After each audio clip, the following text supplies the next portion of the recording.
Ah, you know what? I did see this game. I added this to my whatchamacallit list on Steam.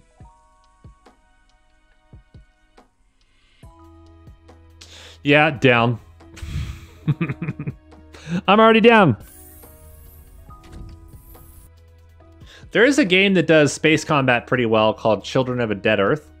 The graphics are what they are, but it gets like the physics of space battles pretty goddamn accurately.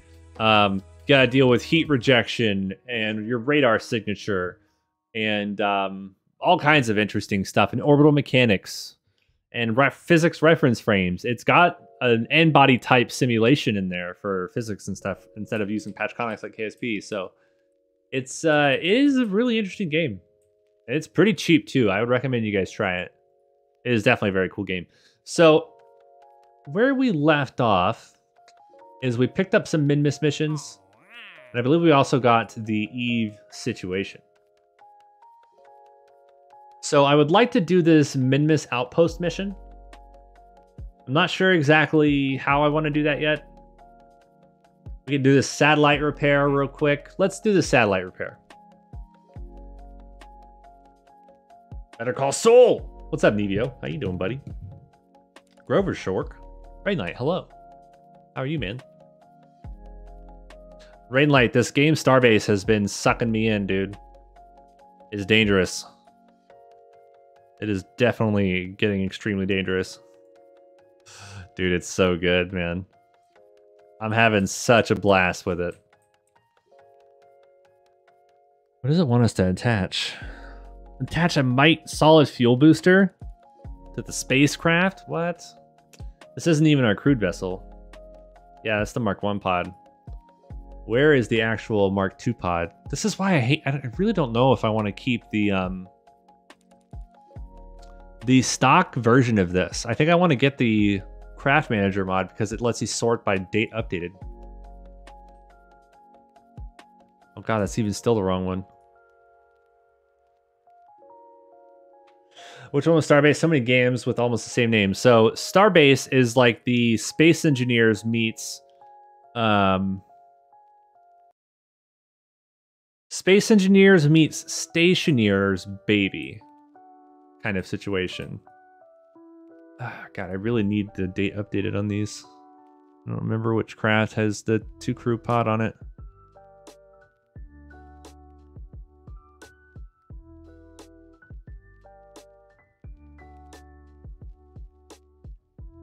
It's fun, Rainlight. It is really, really fun, man. It's super addicting, man. It is dangerous. I'm having a lot of fun with it. I mean, I really got to carry this whole freaking thing up there. I'm actually going to carry 2 because mass. So let's do that. It is, Rainlight, it is, man. Just the detail you can go to with shipbuilding and, oh, God, it's too good, man.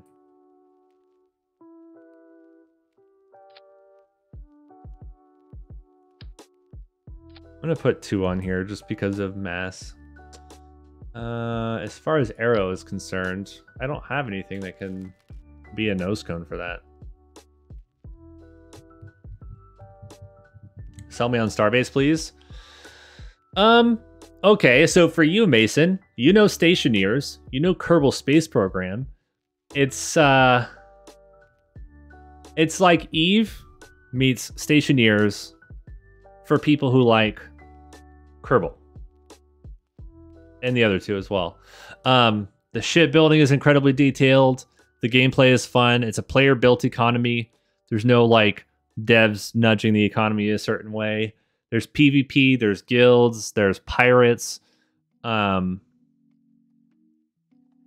detail of the shipbuilding is amazing. And you have to deal with structural integrity and attaching pipes and wires to power your thrusters, and you can script and code things in the game using their in-game scripting language, and it's fun, man. I am super mega addicted to it. You know what though, man? In closed alpha, I got access. One of our regulars got me access. He got me talking to the devs and was cool enough to get me access to the game in closed alpha. And it didn't strike me then, because it was not near as polished. There wasn't as much to do, and the performance wasn't very good. It was buggy and blah blah blah blah blah. But man, it's taken me hard now that it came out in full beta. One goal only? Yeah. No. I want to build a... I want to build like a chaff bomb where I just throw a bunch of debris at an enemy ship and just shred it up. You know, not like a targeted torpedo, which are in game. And there's other guns and stuff that you could do. I want to build like a chaff gun where it just shoots like debris clouds at enemy ships. And I think that would be like choice. Right now, though, I'm working on replicating as close as possible in the game a ship from the Expanse called the Canterbury, which was an ice mining ship, where you first meet the main characters of the show in the books or whatever. And as close as the game can get it, I'm recreating that ship. And I'm going to make it do automatic mining with mining lasers. And it's going to use range finders and find out its own asteroids. And I'm just literally, my goal, using all of the scripting and all that stuff in Starbase, is to be able to click a button and watch it mine. It'll find another asteroid. It'll make sure it's a high value ore, not a shitty ore, and mine it out. Go to the next one, mine it out. Automatically with mining lasers targeting themselves and everything. It's going to be nuts. Are you going to shed a tear, though? I see what you did there. I see what you did. Okay, I think we're ready. This is supposed to be a Moonlander vehicle, but, you know, it won't be. Is there any other stuff we can do with this just LKO flight? I don't think so.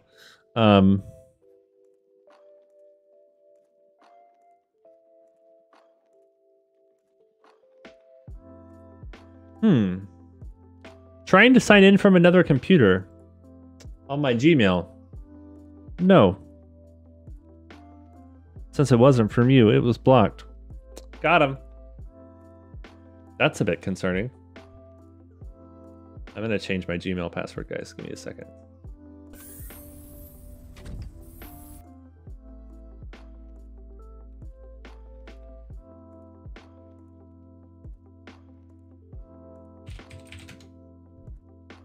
Multi-factor authentication. You're goddamn right.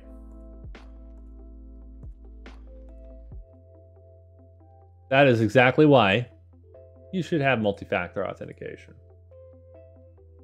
You guys just witnessed the reason.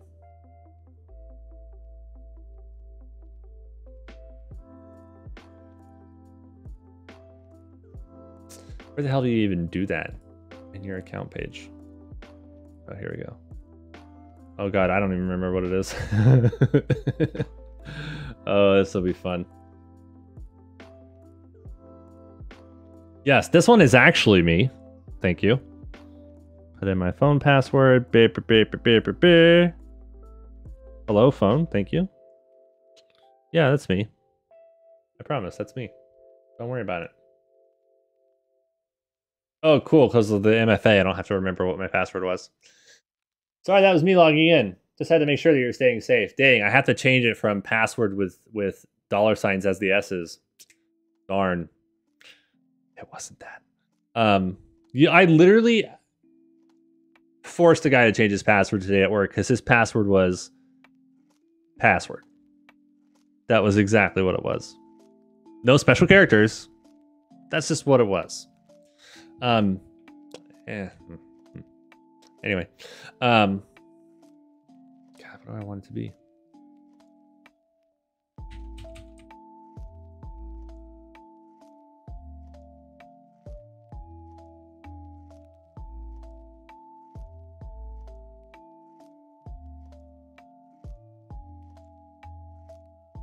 Not even, nope, Chivo, it was not. Hey, did you guys know that if you type your credit card info in the chat, it stars it all out for you? No, it doesn't. Please don't do that. Um,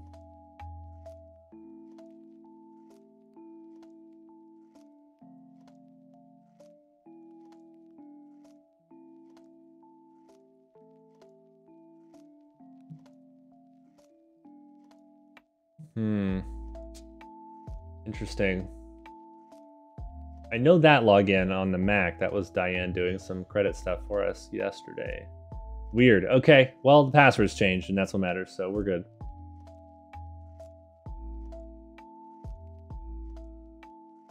Passwords are stored in KeePass. The only password I know is the encryption key to my KeePass database. Password managers are the best.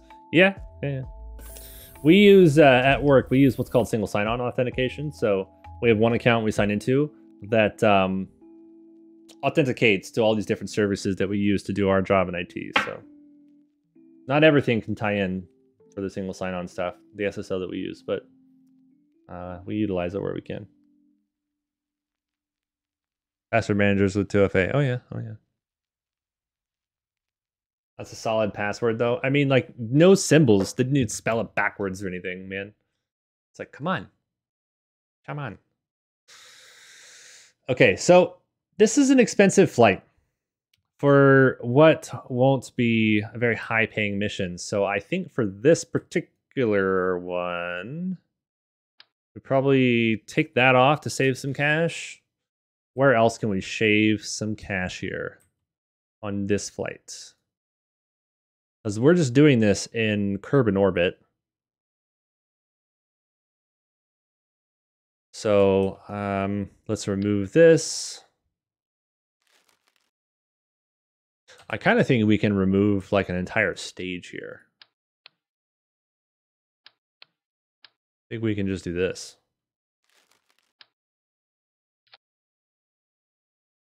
Oh yeah. That's like 40% cheaper ish. So we'll still profit on this mission, just not like a lot. Which would be nice.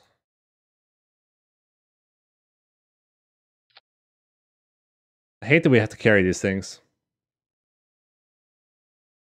Cash saver! Something like that, yes. Rain Knight, how have you been, man? Hope the life is treating you well. Rainlight, do you remember I was DMing you about this, that, or the other thing? And I told you about this live thing that I've got coming up that I'm not telling anybody about, but I've got this live thing coming up.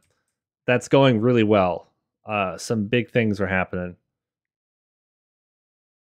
So if you remind me, I will tell you and update you on the thing, because you already kind of know what's going on behind the scenes. You've got the insider access, my friend.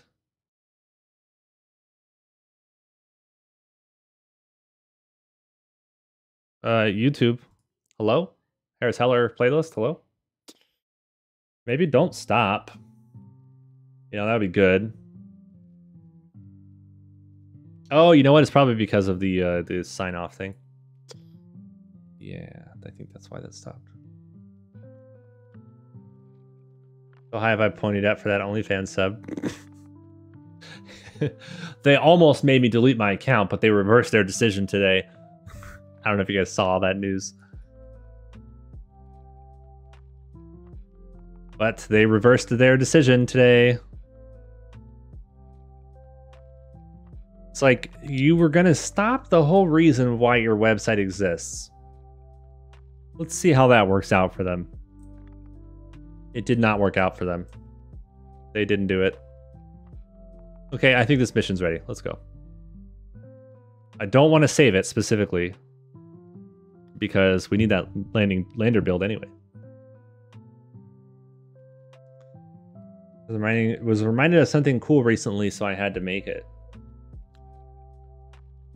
Looks good? Yeah. Look at this legend. That's Bridenstiner, isn't it? Oh, that's definitely Bridenstiner. He's an American aviation pilot flying American planes from American runways in that picture, isn't he? Did I do a good Bridenstiner? Excuse me. I think I did a good Bridenstiner. It's okay. You can tell me. Bridenstiner had his own rocket racing league team. No way. Cool. It sounds like something he would do. Where is this rocket or this satellite we have to go repair? Oh, I would love it, you know, if it just showed us the damn thing. Oh, it does. Okay, so we have the name of the craft. Where is it? Probably under probes. So it is the aging Kerbin SOI satellite 6J1M. Okay, so that's it. Oh, it's this lovely, like, inclined orbit that sucks. Okay, that's fine. Nothing's wrong with that whatsoever. I want to see what direction it's orbiting. If we need to, like, worry about going retrograde or anything stupid like that. No. So here's what we'll do. We're going to go to orbit. We're going to raise our apogee at the descending node or something. Head it out to this orbit line or something and kind of rendezvous, blah, blah, blah, blah, blah. We'll make it. It'll be good. SEC-S. Why do you think I pronounced it this way, Rainlight? Because I knew I had 12-year-olds in my chat. So, you know, I had to kind of work around it, you know? You know what I mean? Uh-huh. What? Huh?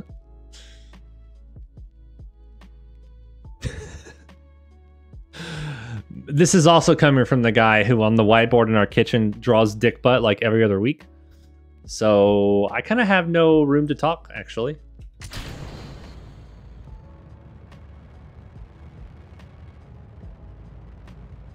Good old dick butt.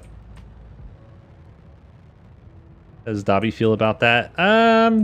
You know, he's fine because he just, you know, he's a nervous wreck, as one is, you know. But my wife is a little disappointed. You know what I mean? God damn it, Travis. These things happen. Life goes on.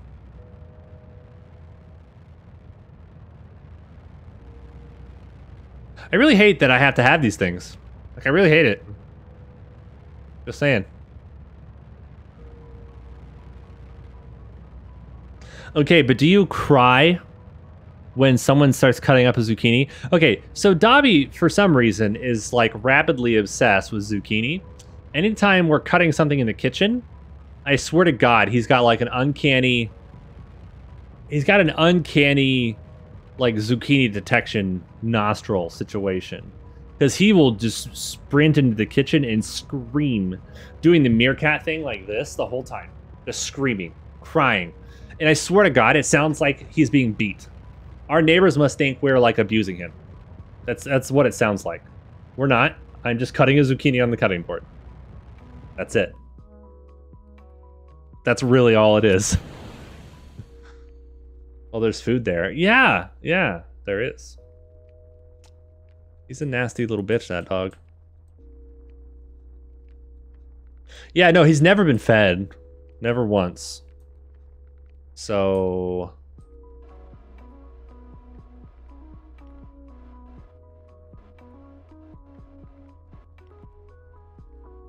yeah, no, he's a sweet little dog. I love that little dude. He's nasty, man. Like, I'll be sitting there on the couch, Diane, we're like watching a movie or something, and he wakes up from his sleep, licks my foot aggressively, and then sprints away.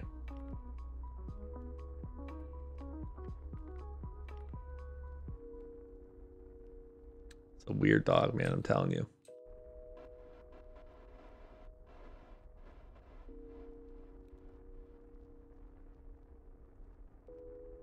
Asserting dominance. See, but he looks back before he does it with like this terrified look on his face. Like, oh my God, I forgot to clean your foot. I'm so sorry. And then he does it. He just got sampled for emergency purposes only.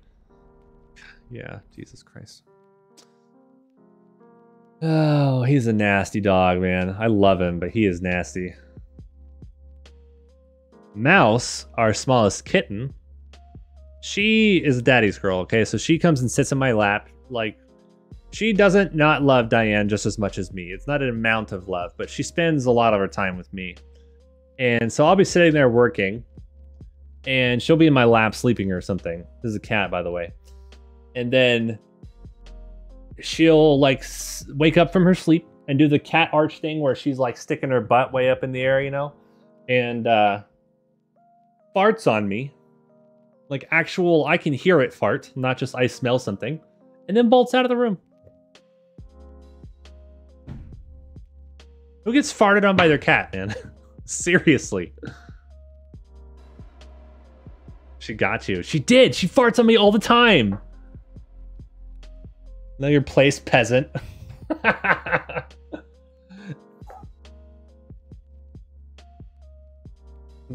You know what? It's the life of a cat owner. Rachel knows. Rachel knows. How you doing, Rachel? Welcome in.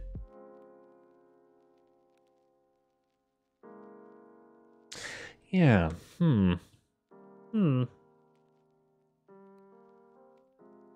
I'd be happy to get farted on. My cat attacks me. You know, Rachel, I'm gonna bet there was probably a better way to phrase that that sentence. Just gonna let that sit out there in the air.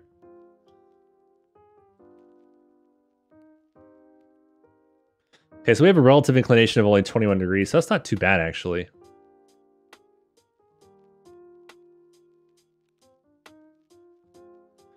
Okay, so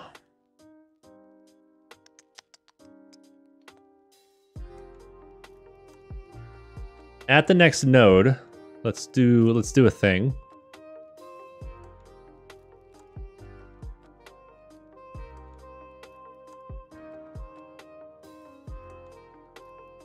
I don't want to get out too far.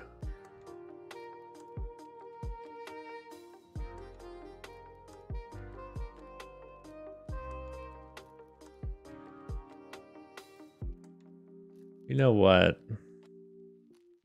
Let's actually hold on a second here.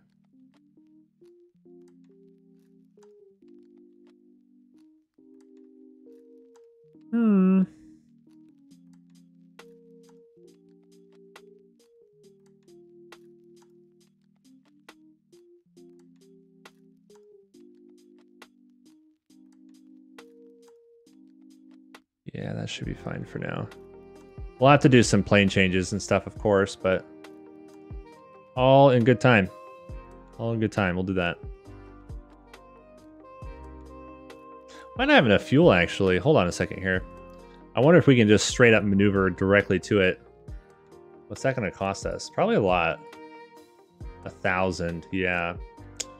That ain't happening on this mission, I don't think.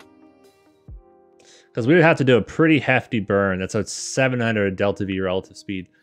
I feel like there's probably a more efficient way to do this.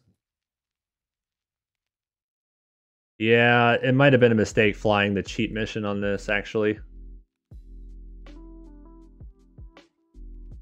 I don't know yet. We'll see. We'll see.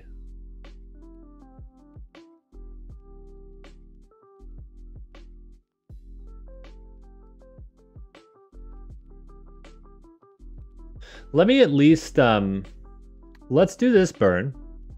Let's do a plane change perigee raising maneuver and see what we got. It's going to be tight. It's going to be tight. I don't think we can do it.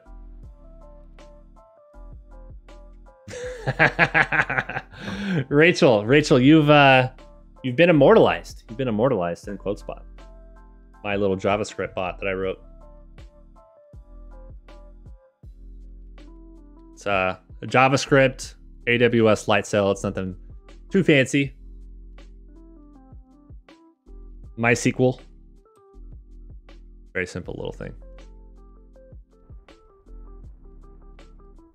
Bot that was here for once. It's always here.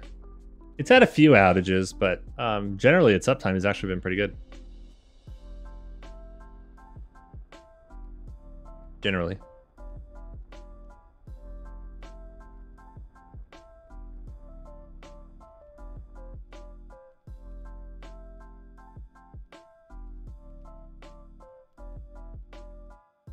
Okay. So we've got that. Now, Let's do a change match planes at the cheapest ascending descending node. So that we can do. Let's run that. Let's run that maneuver. I really don't think we can do this. We're a little low on fuel compared to what I expected to have.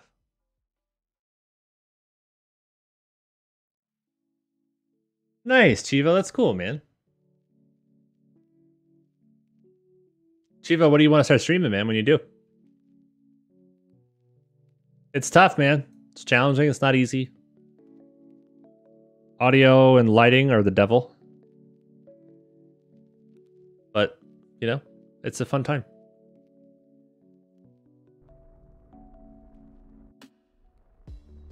I absolutely hate lighting. Lighting sucks. Nice. If you're not doing webcam, lighting obviously doesn't mean anything, but audio, you kind of, good audio you have to have. You don't really have a choice, you know? But it sure is expensive. It is an expensive hobby, that is for sure.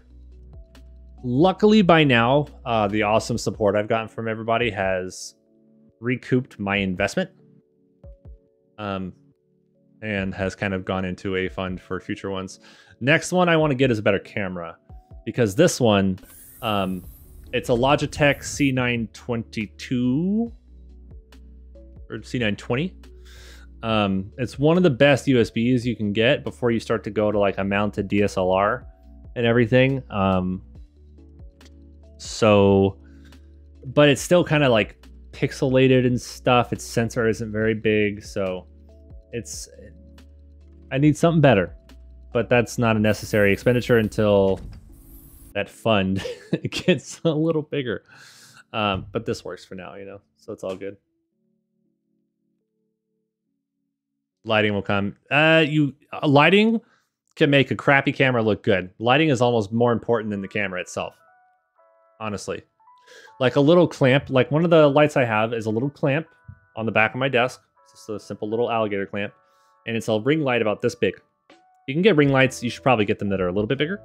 I only got the small one for a direct face light because I've got, you know, my general room lighting, some big LED panels on stands and stuff in the back of the room, bouncing off the walls and creating soft light and stuff in the room. But I've got the one ring light right here. Now, if you don't have any other lighting at all, overhead lights, not good. For your ceiling fan or something, just do never use those because they create awkward shadows over your face. Clamp ring lights are the best. I kind of wish I had not bought these big LED panels and instead went with clamp style ring lights. That would have been much better, but I didn't do proper research when I bought my stuff. So, but I've made my setup work. I've made it work.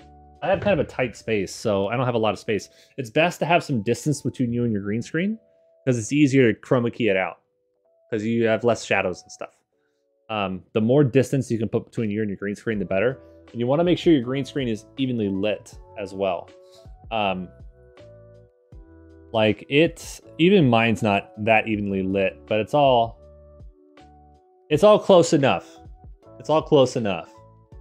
Now, the green screen is another one where I wish I did proper research, okay?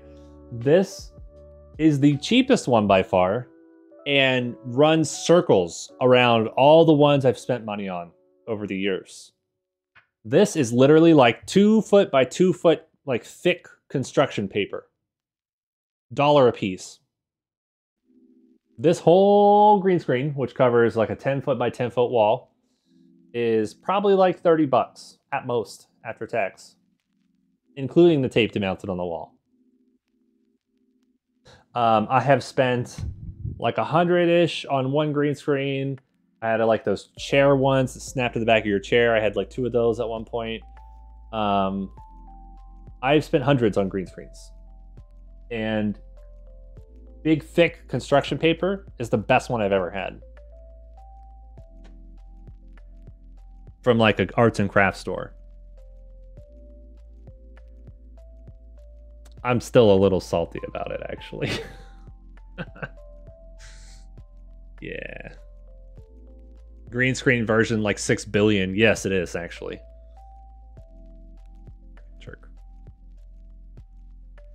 construction. This isn't just regular construction paper, though. It's like the thick stuff from an arts and crafts store. Not like the crap you're going to get at the Target school supplies aisle, you know?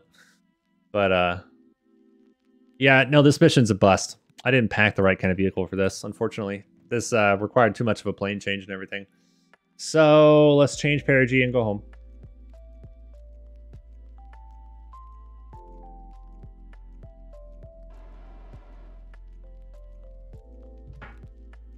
Let's make a turkey. Rachel, stop eating the glue. No eating the glue.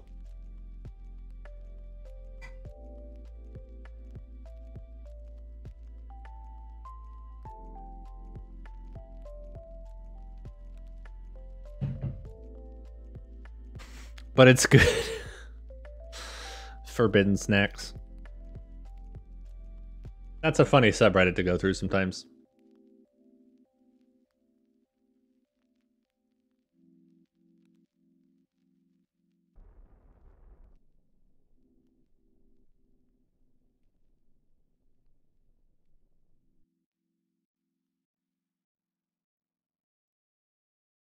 Man, this basically makes this whole mission a loss now. I'm still going to have to run it just so we don't get the rep hit from not doing it. But now it's not a profit, which sucks. Where the hell is Kerbin? Oh, there it is. Yeah, I do not want the rep hits. We're going to have to still do it. Man, that's a bummer.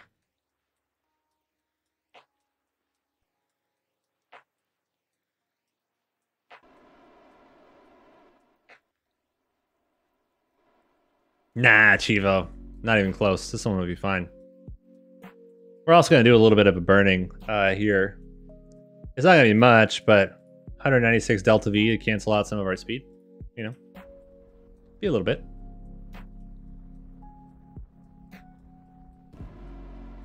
Yeah, so again, not much.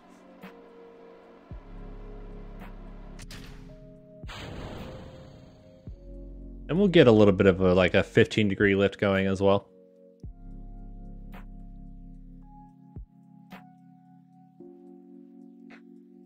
Yeah, Thomas, it's on Saturday, dude. The new drone ship going into service. That's exciting.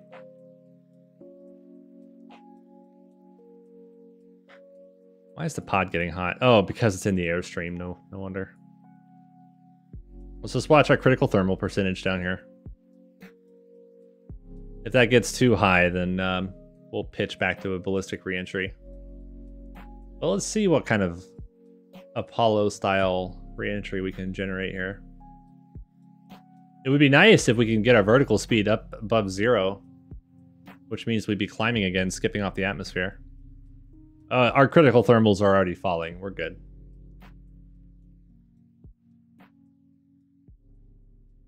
Ooh, that's a cool patch, Thomas. Do you have any, Thomas, yourself? Are you collecting them? I know you're probably collecting images of them. Yeah, it looks like our vertical speed's going to top out and we're going to start accelerating again. Yeah, that's all the lift we can generate. If we had a more shallow re-entry where we weren't scraping down to like 30 kilometers or something, we'd be able to skip off a lot easier. But these blunt body lifting re-entries are not very easy when you're dipping this low, if you're going to try to do lifting.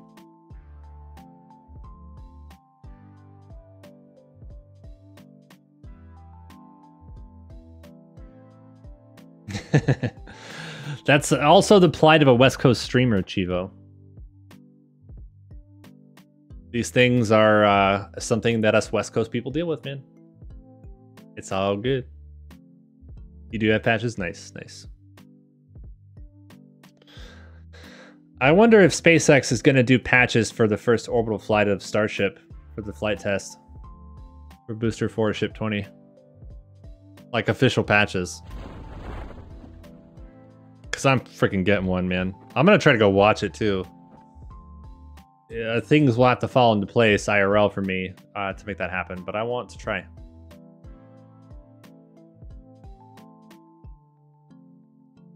Man, this sucks. Ugh.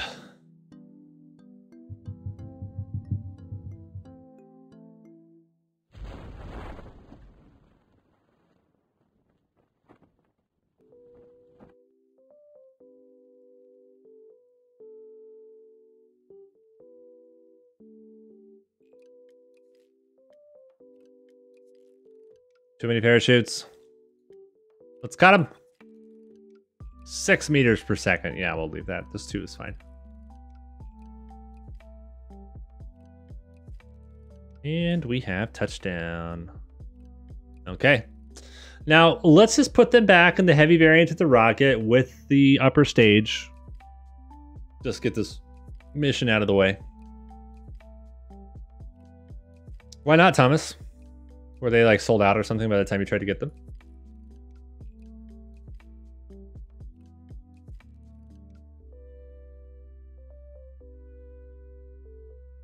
It's the autosave. Let's go to the actual vessel. Boom. Okay. We can take off the legs. We don't need that. Let's only put the panels there. Let's take this off. Let's put the stupid solids there. You know what? It doesn't say anything about having to have fuel in it, so we're going to totally empty the fuel on these, so they're just dead mass. Boom. Haha. All right. So now we fly. Make sure these are auto-strutted or something. Cool. God, man, it's like a lot of money to fly this stupid mission. They changed which payment methods you could use. You could have had one of us get it for you, man. Why didn't you ask about that? Is it still available? You should DM me some details and we can work something out.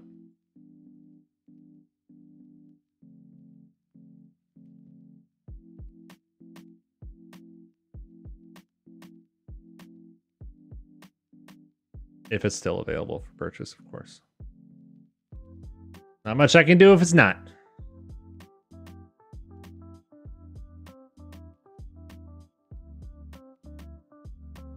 Do we have ascent guidance yet? We do. We unlocked ascent guidance. I forgot about that. Okay. Let's try to launch into the plane of the target. That's actually pretty hype. What kind of ascent path do we wanted to try to follow?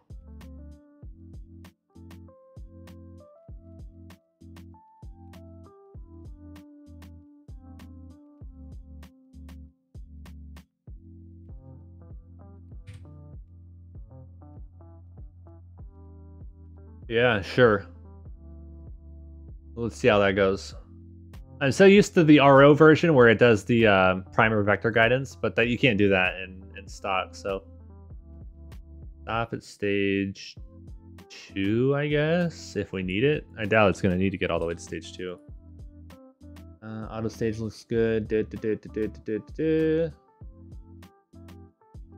Interesting. Interesting. Okay.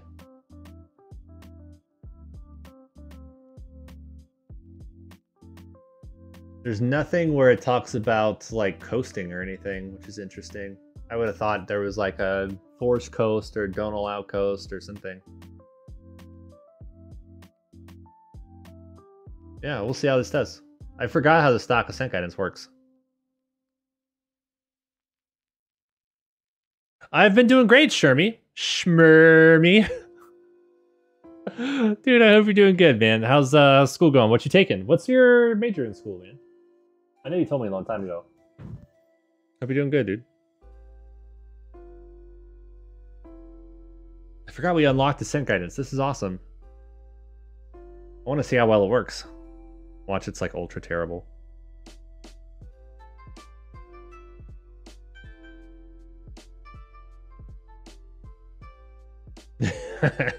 So in game design, oh, that's right. You even sent me some prototype footage of a game you were making like a long time ago. I remember that. That's cool, man. I'm glad it's going well.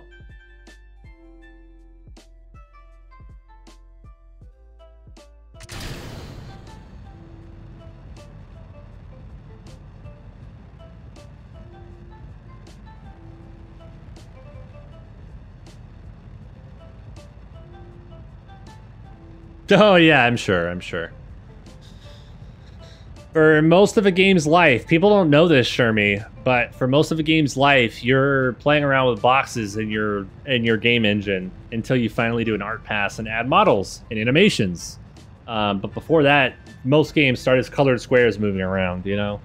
A lot of people don't know that kind of stuff. That's cool, man.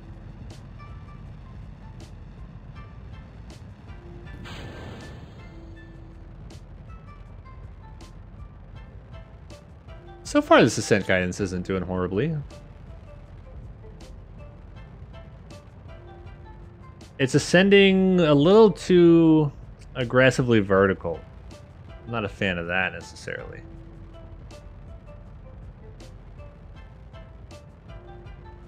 And it's gonna have to start pulling down to correct it.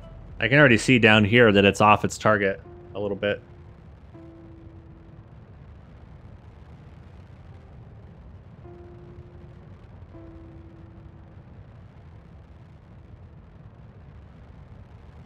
Yeah, so it's building up more vertical velocity than the ascent guidance wanted to. Which is fine, of course. What's our relative inclination to the target? 1.41 in lowering. That's good. It is correctly launching to the target plane, which is exactly what we need. I'm excited to see how well this does, as far as hitting the 100 by 100 orbit that it's telling me it's going to try to do. You probably just started school back up, Shermie, huh? I would guess. Oh, so it did hit the target apogee, so now it's coasting, and then it's going to do a maneuver at apogee. Okay, okay, interesting. In RSSRO, it burns one burn all the way through for ascent, so I forgot how the stock guidance works. This is cool. You just started this Monday for me. Yeah, a few others in the community have had classes start and stuff.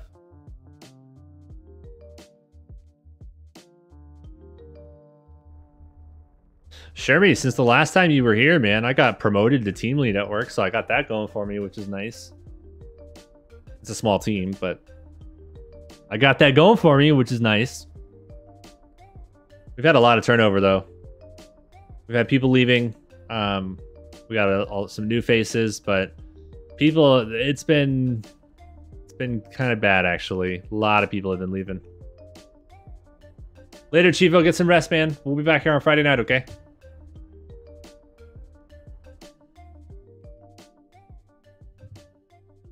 But Shermie, they are hiring a bunch of people right now. Management finally listened. I think it's a little too late for obviously all the people that have already left, but they are hiring a bunch of people. It sounds like they're going to backfill the positions that left and hire additional people, because the short staffing is why everybody left. And that creates more short staffing, and it's just kind of a replicating cycle. So I think they finally listened. I think it was a little too late, but they finally listened. I'm hiring people for free. For exposure, right, Taradra? For exposure. Right, Mr. Pink. What do I gotta be, Mr. Pink? I don't want to be Mr. Pink. How you doing, Taradra? I just read something and I hate it. Is it not an appropriate stream topic? Is it something you want to DM me? Well, sir, happy Wednesday. I am too, man. I am too. Hope you're doing good, man. Will you pet Sandy for me? Falcon 9 isn't centered on the LC-39A flame trench. That's the thing. Are you sure it's not like a trick of the camera from a distance kind of thing, Thomas? Like a false perspective situation?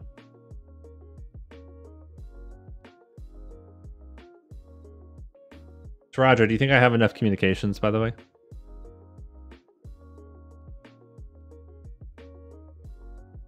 Nope, I didn't think so. Yeah. Obviously, I need like 36 more constellations.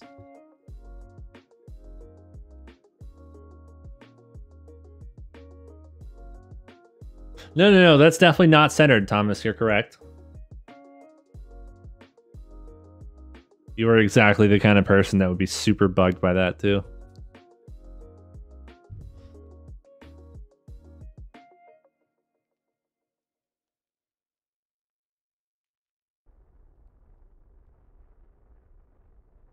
There's some kind of mod that I've got, too. It's called like an antenna helper or something. and it shows you based on your DSN and your antennas on your vessel how far you can communicate and stuff, which is going to be kind of nice.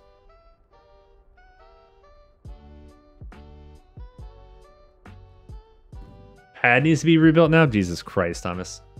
You need to relax, Thomas. Slow your roll, buddy.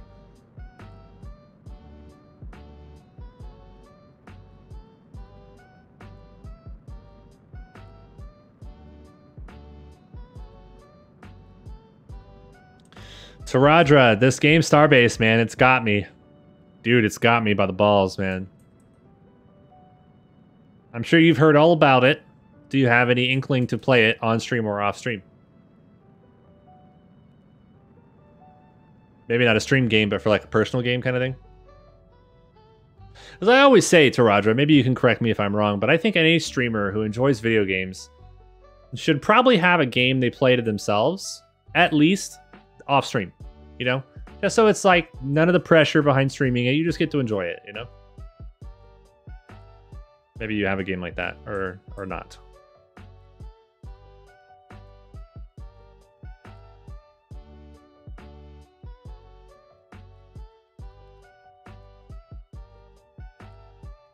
Magic the Gathering, Diablo 3, and RimWorld. Nice. Nice. Mine is mostly Escape from Tarkov. I don't like streaming that game because I suck at it when I stream. I'm not good at streaming that game. I'm pretty good at it off stream, but when I play it, I like you a lot of times, Taradra. You say you put chat first, game second. I'm the same way. I think most streamers who care about streaming and want to do it well are the same way. And because of that, Tarkov is like such a hyper-focused kind of game that you can't do that unless you're like god tier already at the game. And there's obvious exceptions to that. You can look at any number of the big Tarkov streamers who are just ungodly at the game. But for me personally, I am like way worse. And that makes me enjoy it less. So I love the game. It is super fun, but I don't play it on stream.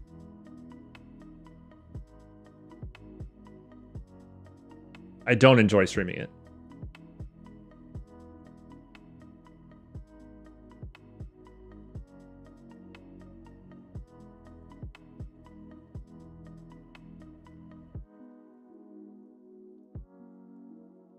Still sucks at it off stream.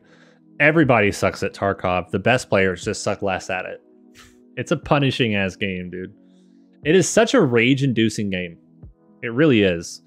But no first-person shooter I have ever played has brought that level of excitement and engagement. It's just so fun, man.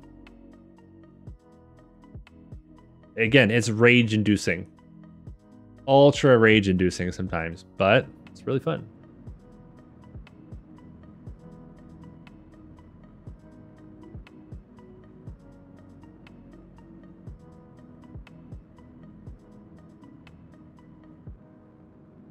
Yeah, we'll end up about a kilometer or two away. Oh, bye. Oh, a couple hundred meters. That's not too bad.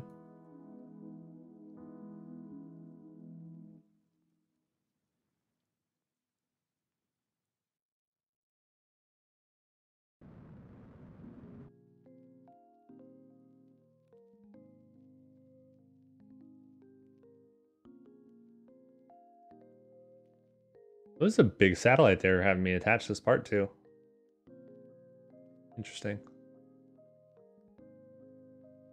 Oh, look, oh, head eyes. Yep. No, you'll be like looting something and then you'll get one tapped by somebody who is hiding in a bush or whatever. Or it'll have been a really quiet raid. You don't hear anybody anywhere. And then all of a sudden you just get freaking one tapped from nowhere because you're being too careless and just kind of lollygagging around, you know, and dude, this shit will happen.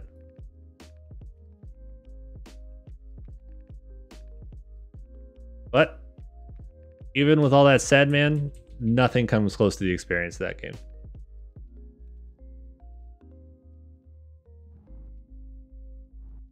It's the best shooter on the market, man. It's not perfect. It's far from perfect, in fact. I don't No sunshine and rainbows here. But it is, oh my God, such a good game. Okay. That's fine. We can just do SAS, you know, all willy-nilly. That's cool. That's fine. I only mind a little bit, you know? Only a little bit.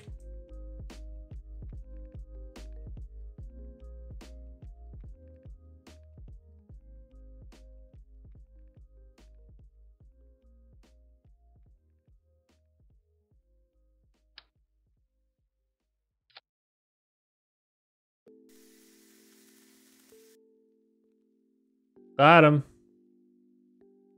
All right, the contract's happy, but let's go ahead and grab the other one.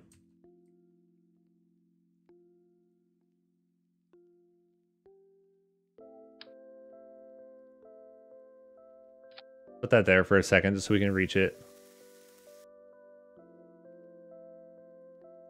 Yeah, so okay, so Val, you touched on an interesting point here about that game. So it is not a perfectly realistic game. I do think, strike probably the best balance between realism and gameplay. If it was hyper realistic, you know, it wouldn't be as fun. But it is the most realistic shooter that is fun out there. I've tried Arma, which has some more realistic aspects to it, but it's not very fun.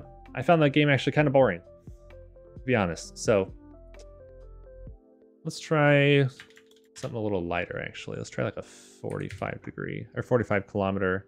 Let's try 40. Maybe 40 is our sweet spot for skipping off the atmosphere for lifting reentry. And like if you break your legs in the game, your legs get shot out, you can pop a painkiller, like an injector painkiller, or put on some lip balm painkiller and run at full speed again, even though your legs are blacked out, you're bleeding everywhere. But I just put on some lip balm and I can run full speed again. And you can do combat surgery and stuff. Like, all my limbs are blacked, but my armor kept me alive and my thorax and my head and stuff. Let me just do combat surgery on every single limb and put myself back together so I can run out, you know? Like, there's some balances between realism and gameplay, but they do strike a good one. But you're not back at 100%. The max health of a limb does go down every time you have to surgery it in raid. So for example, an arm I think starts at 60 HP. With the best surgery kit in the game, I think you can get it up to like 30. With the worst one, I think you can get it up to like 15 or 20. Which means they die a lot easier the next time and stuff. And even if you heal a bleed, that bleed could just randomly come back, even without being shot or anything. So there's some balancing to all of it, but it's still not like the most realistic like health system, you know? But that's, again, striking the balance between realism and gameplay, and that's okay. What's up, T-Man? How you doing, buddy? T-Man, cryo test on the GSC takedown there. I know you probably heard about it already. Exciting, man.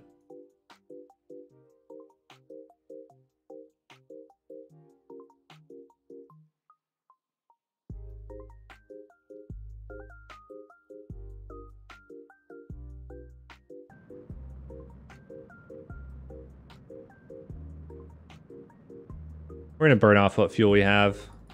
Make sure we pitch to hold the right apogee that we want.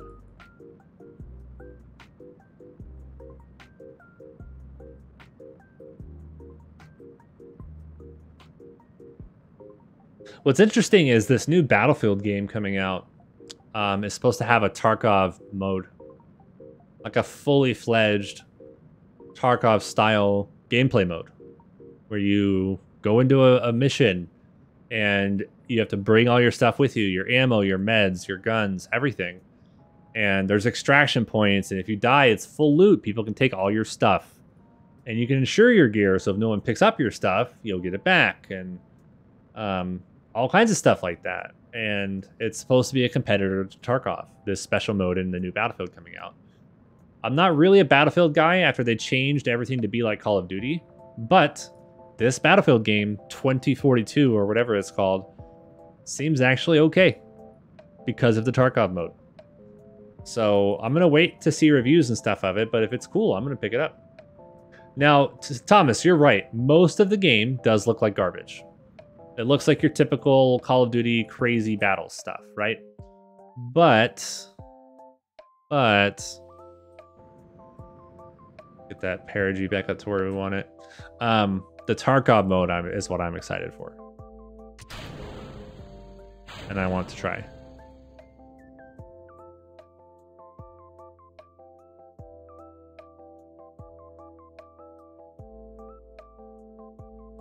We'll go with a 20-degree re-entry and see what we get here.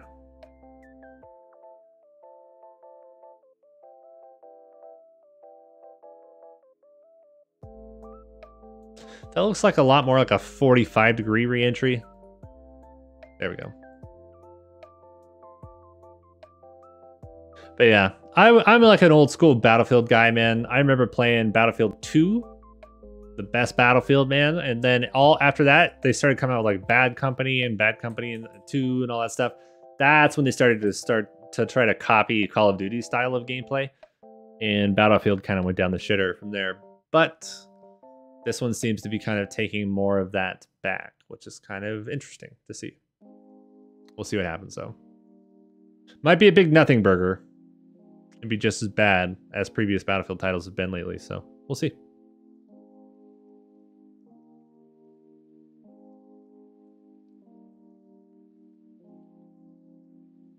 Now, we're technically still losing vertical speed here, but when we start to hit the thicker part of the atmosphere, we're going to start generating some more lift here. So it'll be interesting to see what we get. See if we can pull off 25 degrees. Actually, we can. Interesting. I didn't think we'd be able to. The pod is going to heat up for sure. Nah, we're decelerating too much. Might just be an Aura's article. Nice, nice. I see what you did there, Thomas.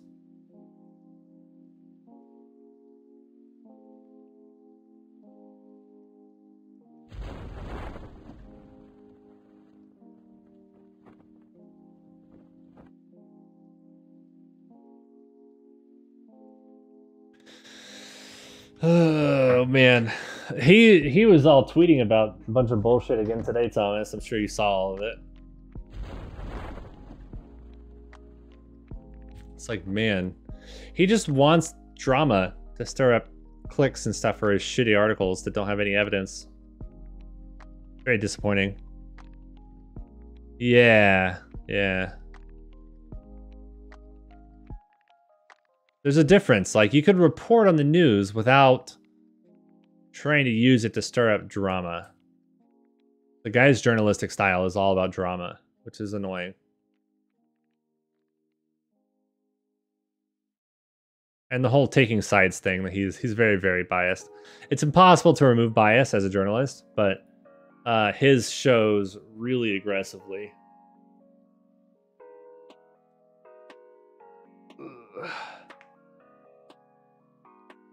Yeah, no, I know he is. He very much is, but and you can't expect a journalist to not be. That's just not possible. But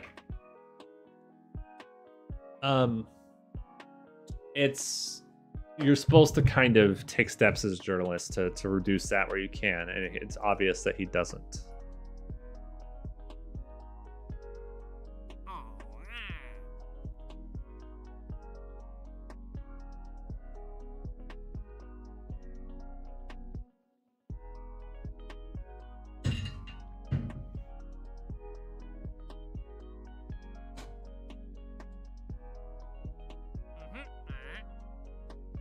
Another Minmus mission. We're going out there anyway. Okay. Okay. All right. So, we got a couple of things to do. Okay. We have to do a rescue mission. We got to plant a flag. Got to do seismic surveys. So this can be...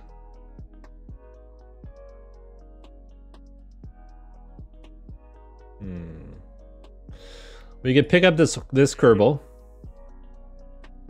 We can land where this is, take some seismic readings with the lander, plant a flag over there, get some science data from over there, do some crude spaceflight readings, and then come home. So we can knock out 1, 2, 3, 4, 5. 1, 2, 3, 4, 5 missions. We won't be able to do the surface outpost one. We'll land that as a separate flight today. And then we'll work on the Eve mission. Because of having to redo a mission, we might not have enough time to work on the Eve thing. That might have to be the next stream on Friday, but we'll see. We'll see. Okay, so let's put this crude flight together. We don't need any deployable stuff, but we do need just to take our generic Minmus lander out there, which is on the Jeff launcher.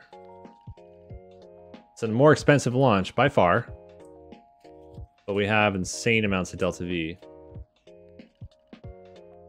I don't think we're going to need refueling on this. We should have enough for a couple of hop skipperoonies around the Minmus system. So we'll take off the docking ports for this flight. Let's double check our staging.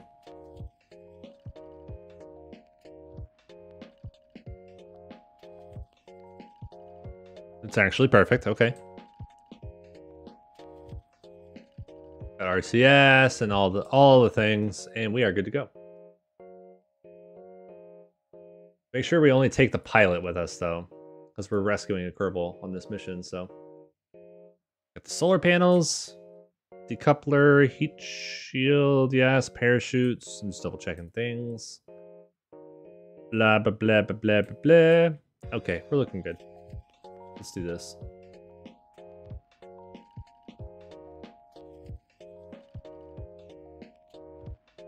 Dude, so I've been digging this Harris Heller playlist.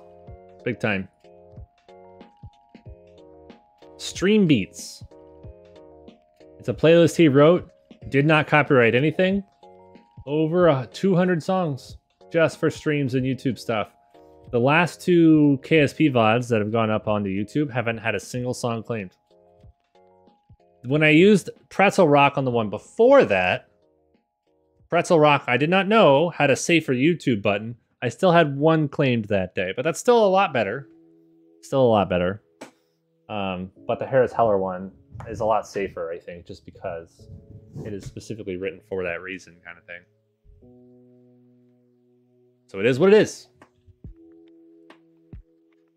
Man, let's start to utilize this ascent guidance more since we unlocked it. I like the idea of that. But I don't think it turned quickly enough. Let's edit the ascent path.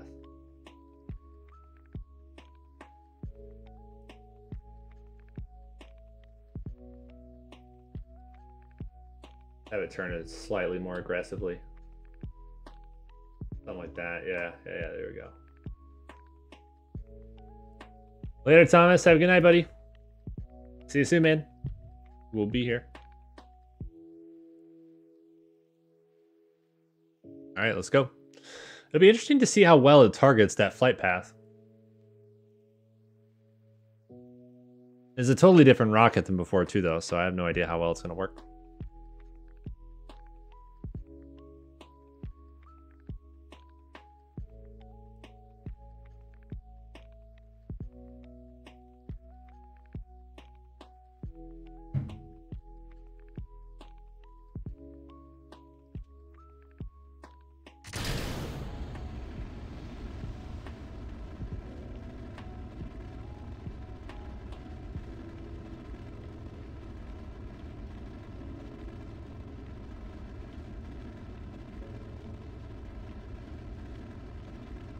So far, it's pitching at a decent time. Well, we'll know how well the flight's going as far as the settings I selected once we cross the 45. Let's see. Okay, yeah, it's looking pretty good actually. Yeah, I actually picked pretty good settings, funnily enough.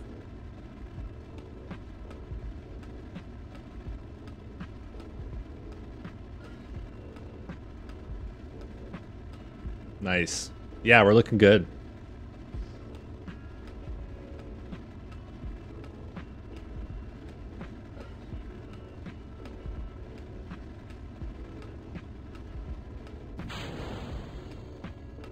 Oh God, I love waterfall.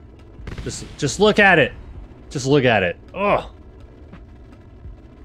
God, it's so nice, man.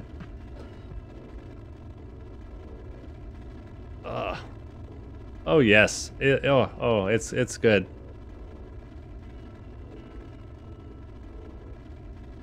Yeah, that was actually a perfect choice in the flight settings. I don't think that could have been better.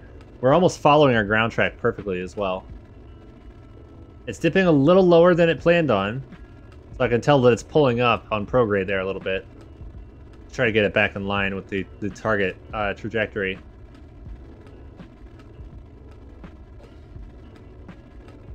Interesting.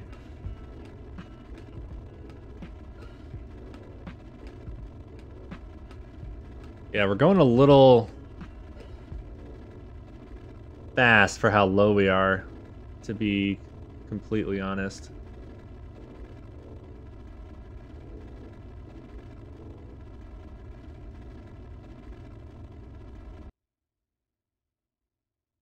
I told it that it can limit its throttle. No, let's actually limit acceleration. That's what I meant to select. Yeah.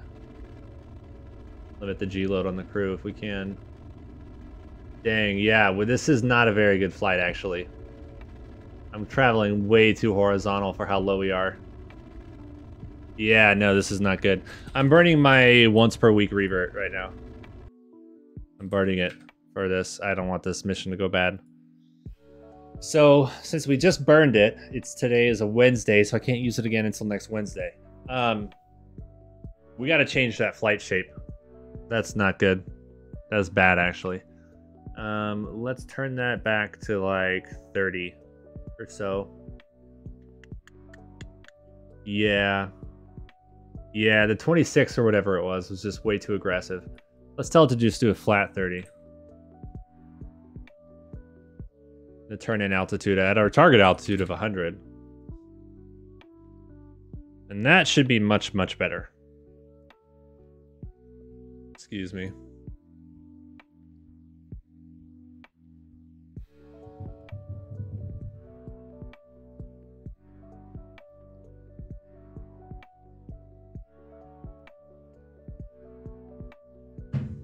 I'm excited to do this Eve mission, man. We'll probably have to do that on Friday. Looking at the time now. But we're going to need to do some practicing with kOS. We'll launch some kind of satellite into LKO, practice executing maneuvers with kOS. We'll write a little maneuver execution script of some kind. And go from there, man. It should be good. We'll be able to plan the maneuvers. That's not something I'm worried about doing with kOS, but controlling the craft beyond LKO and doing all those kinds of things, we'll definitely make sure that we're doing all that with kOS per our gameplay rules. I would like to eventually learn how to do the maneuvers with kOS themselves as well, but baby steps, man. Not even baby steps, but there's a reasonable step to take. So we'll take it.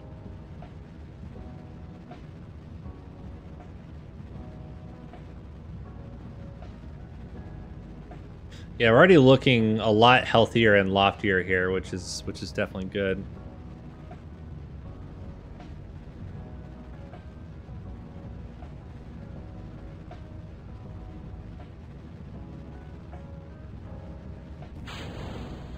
Limit AOA. Let's limit that to 10 degrees instead of 5. Just in case.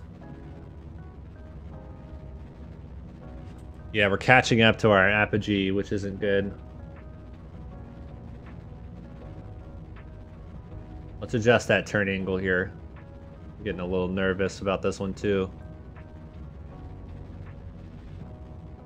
Yeah, we gotta start pushing that apogee up. It's because of the thrust we lose when the boosters go out. That's why. Alright, we're officially pushing the apogee out, which is what we want. Let's turn the AOA limit to 15 degrees to help out a little bit here. We need to start building more apogee. That was the problem before. We weren't building it. So inefficient flight, but we'll be okay.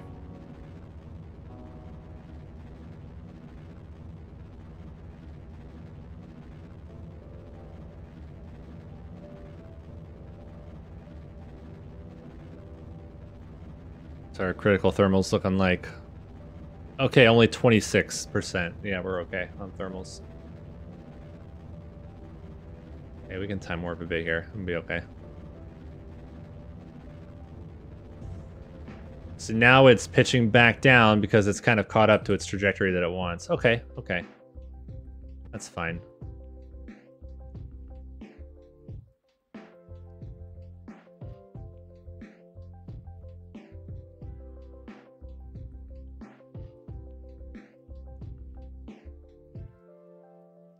And now it's generating the maneuver for apogee. Okay, yeah, we're good. We're good. What a bad trajectory. Okay, so with this booster, I got to pay attention to the thrust weight and adjust accordingly. So we're looking at like the 50s of degrees or so, or something with like a low thrust, like a core stage like that. I'm so used to primer vector guidance in RSSRO.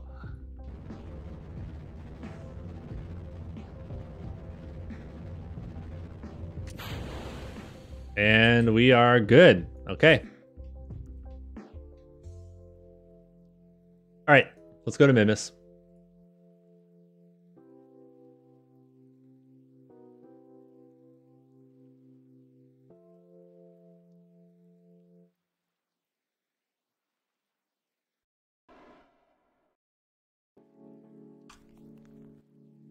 Okay, so we got quite a few missions we're going to run right here. We're going to take seismic readings, which I'm a genius and didn't include on this craft. Oh, no, I did. Oh, thank God. We'll take crew reports above these areas. We'll rescue the tourist or whoever up there. Plant a flag, get scientific data. Yeah, nice. Then the only other Mimus mission we've got right now is the surface outpost. And after that, we'll have lots of money to do some interesting things. Like go to Eve and other things. I'm gonna hit the hay grab, got class in the morning. Hey man, good luck with school and come say hi sometime, okay? We'll be in Discord, man. Post some cool stuff that you're doing there sometime if you want. But thanks for stopping by, dude. Good to see you.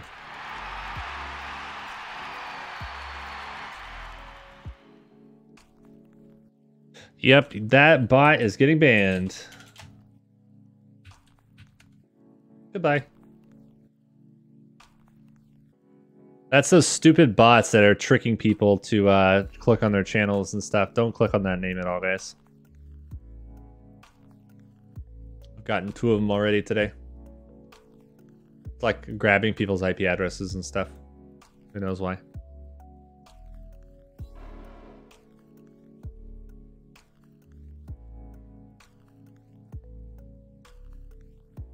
Got a couple the other day too. On Sunday. I looked back at the follow list on who came in. There's quite a few of those like copy pasted names with like one character different. That all followed within like a couple of minutes of each other.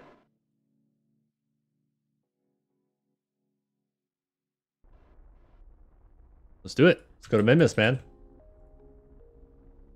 So it'll be interesting because we'll want to try to probably just grab that extra Kerbal first before we go do our surface ops, just so we can ascend back off of Mimus and leave. Yeah, that's what we'll do. We'll get that Kerbal first. So we'll have to adjust our trajectory as we come in to see what makes sense. So Newman's Derelict. What direction is it orbiting around Mimus? Oh, he's going retrograde, the bastard. Okay. Rude. Who does that?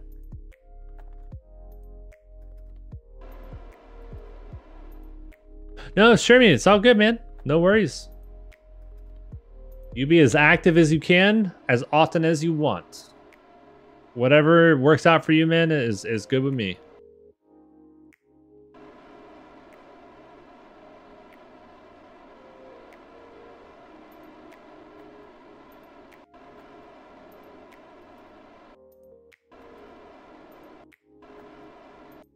Let's capture until, I don't know, like this kind of orbit or so.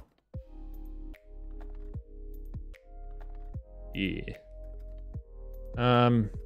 Let's also do our I know this sounds backwards, but we're gonna do our capture burn at the node there. Like this. That way we end up in the plane of the target.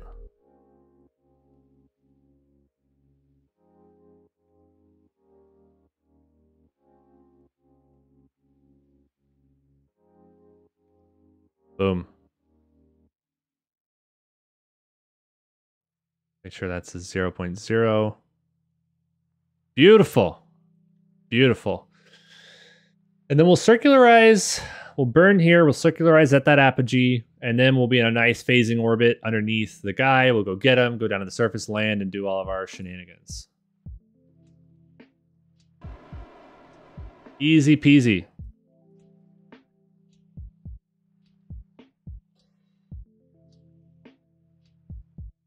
Make sure we got our good solar panels out, man. You don't want to die because there's no power. I've done that plenty of times. What's up, Cheat? How you doing, man? Welcome in. Cheat, how's all the things going? Nudge, nudge. Wink, wink. How's all that going, man? Sure you guys have been busy. About the first load tonight. Nice, man. When's the first night?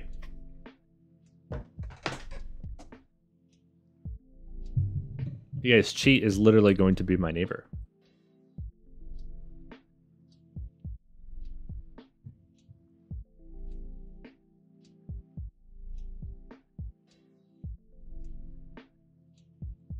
Two weeks or so. Cool, man.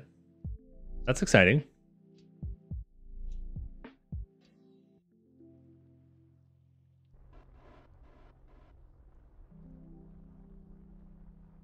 Cool, cool. All right. Offer still stands, man. If you need our help, just let us know. Well, you don't know where we live. You know. Real close. Okay. Let's circularize up here. And then from there, we'll do a maneuver to get out to the shebang. And then we'll match velocities at target. Boom. Love it. Execute all nodes, please. Got you, man. Got you, gotcha.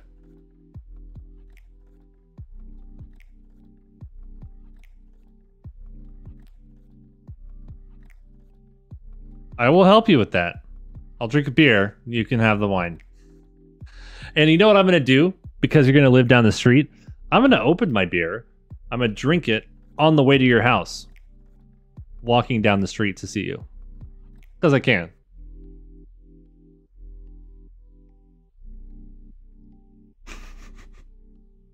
Because that's what people do.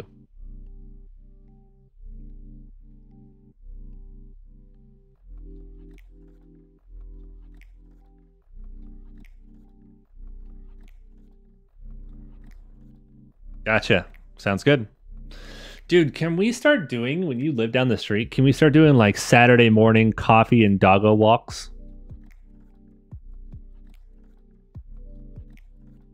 Is that a thing that we can do?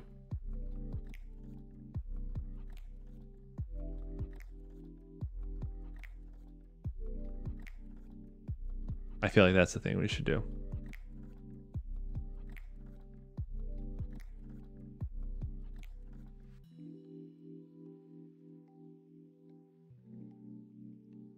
All right, so let's do this burn. The next burn is going to be raising our orbit to interact or intercept with the target. And then from there, we're going to capture and approach the target. Porch Sundays and mimosas. Nice, nice. Stroop waffles too. Don't tell Thomas. Don't tell Thomas. He'll be upset that he gets to miss the Stroop waffles with Cheat and Grav. It's okay, we'll just brag to him the whole time. Which I'm perfectly okay with. Not a very good approach. Looks like some of the maneuvers got a little off. So let's kind of do a fix of that situation. Ooh, that's not good. Yeah, our approach kind of got messed up here.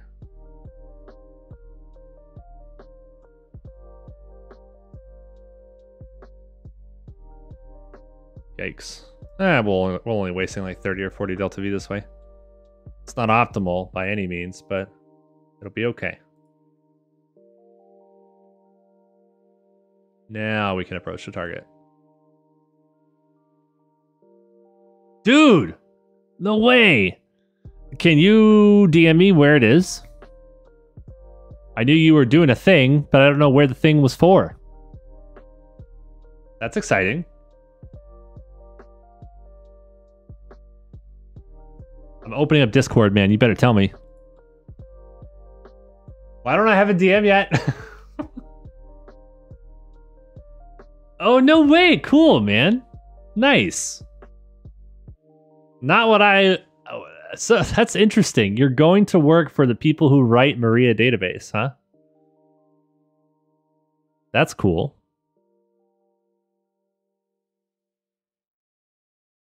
All work from home, I'm sure. As almost any job in tech is nowadays. On average. All right. Where is this Kerbal?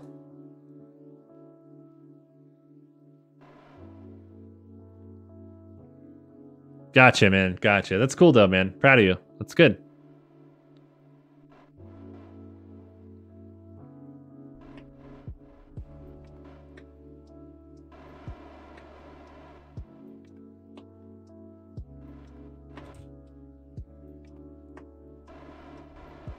Whoops.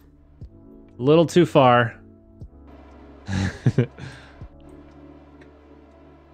But, you know, it'll all work out. It'll all work out. We'll be okay.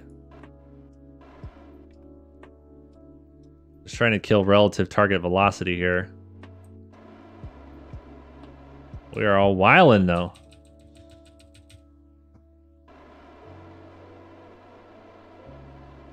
I go be husband cheat. Okay, go be husband cheat, man. You'll be neighbor cheat soon enough. Got plenty of time to fart around with each other. All right, man. Sounds good. Sounds good.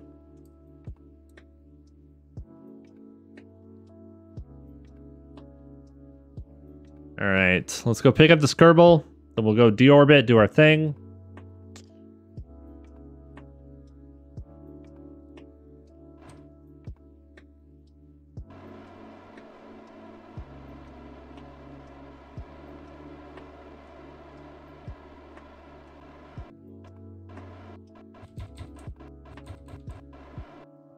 Okay.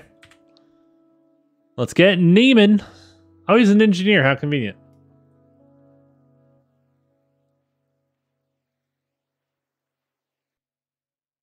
Newman.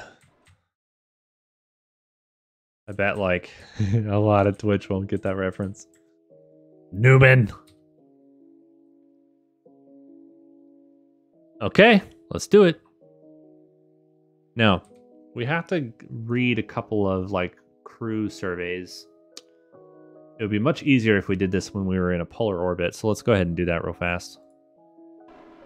Right now our inclination's point. What is our inclination right now? 171 degrees. That's not bad, but it needs to be like 90.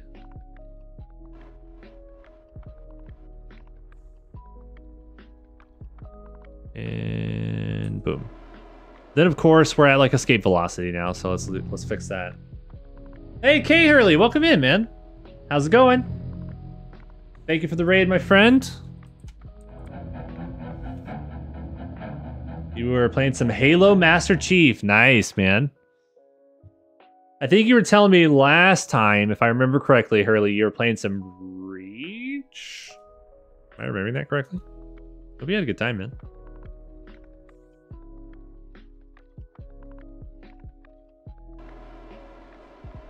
What's up? What's up? What's up, Fatal Jake? That was Halo 2. We beat Reach. Cool, cool, man. You know, man, that's one thing I think I want to go back and play through again one day is all the Halo games.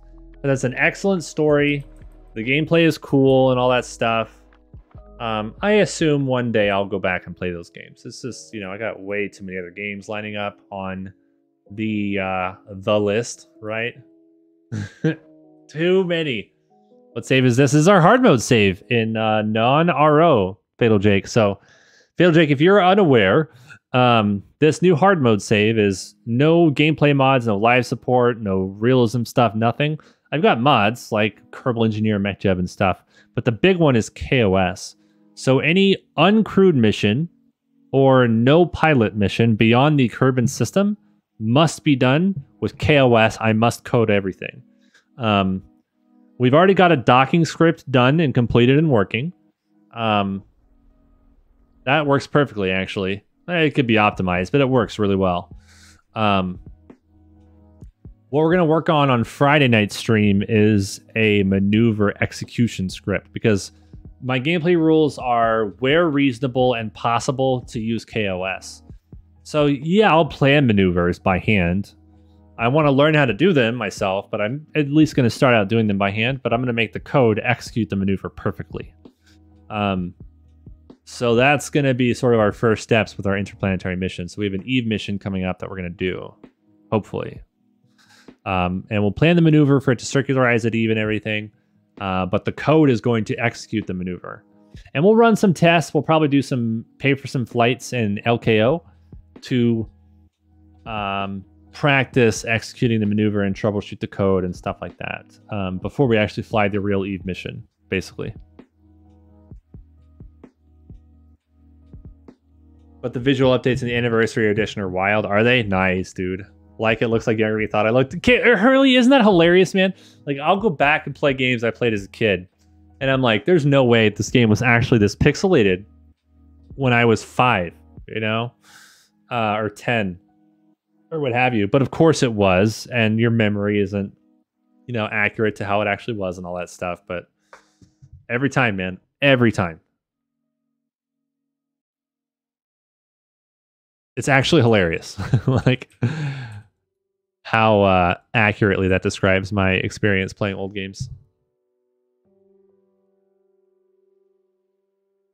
We actually got that zone from all the way out here. Okay. Crew reports. Got that one. Okay, okay, okay. I'm not getting science from them, but we'll get the contract.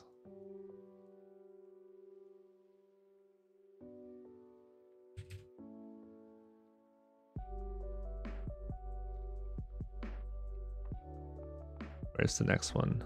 I don't know if we're going to get it. There we go. There we go.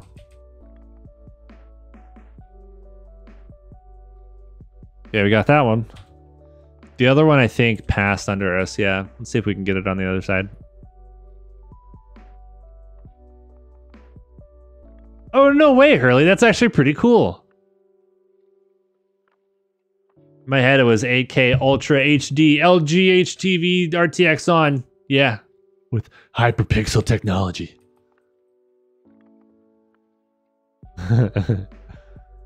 Yeah, man. It's funny how our remembrance of certain things has warped from when we were kids, especially games and graphics and stuff, right? Okay, so that's our landing site. We got to land right there.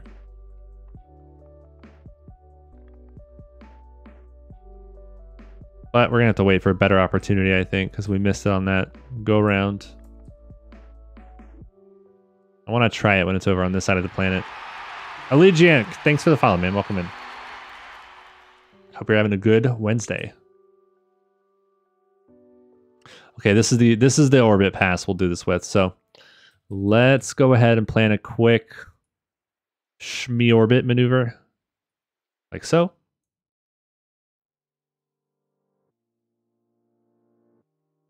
Where's trajectories?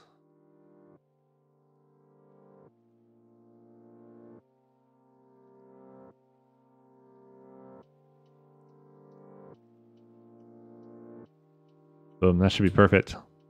Execute. Hey, to raid and run? That's not a raid and run, man. You were here for a bit. Don't worry about it, man. If you've got a raid and run, it's always good. You do your thing, man. Gotta get ready for bed. Have a great rest of your stream. I will, and thank you again for the raid, buddy. Maybe Fatal Jake. Maybe. Maybe.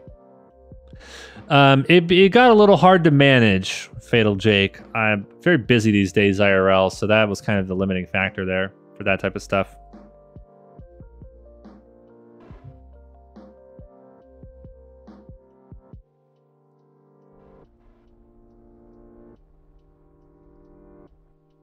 So this is the current orbit right here, of course, but this is the actual predicted landing target based on rotation and all that kind of stuff. So you guys are wondering what that's all about. Now, I'm going to bet that we might want to make sure we land on that sort of flat plateau. I can almost guarantee you that's where those actual readings are supposed to be and not on the hill.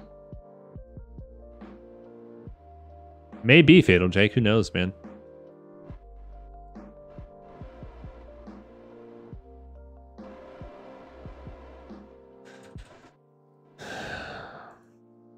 I am patiently waiting for that game, man.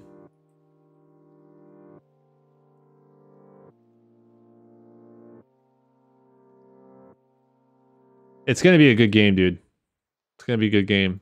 It's behind, like everything is in gaming these days. COVID wrecked their development schedule.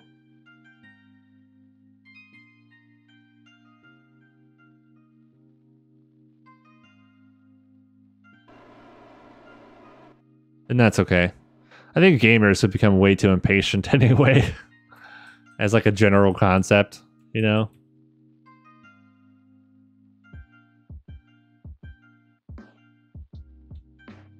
Gamers just need to chill and learn some patience, man.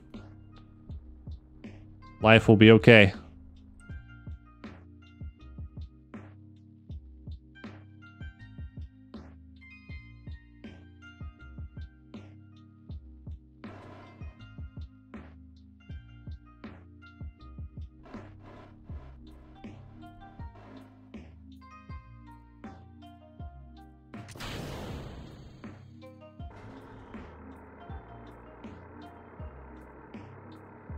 Just don't present the game so early before it's ready. Nah. I've heard that idea put forth about KSP, and I just fully disagree with it, man. There's a point to get people talking about it, provide suggestions from the community. With such a community-focused game, it makes sense. Generate hype from a marketing perspective as well is important. So, yeah, I don't know. I would like completely disagree with that. But that's okay. Builder, thanks for the follow, man. Welcome in. Hope you're having a good Wednesday.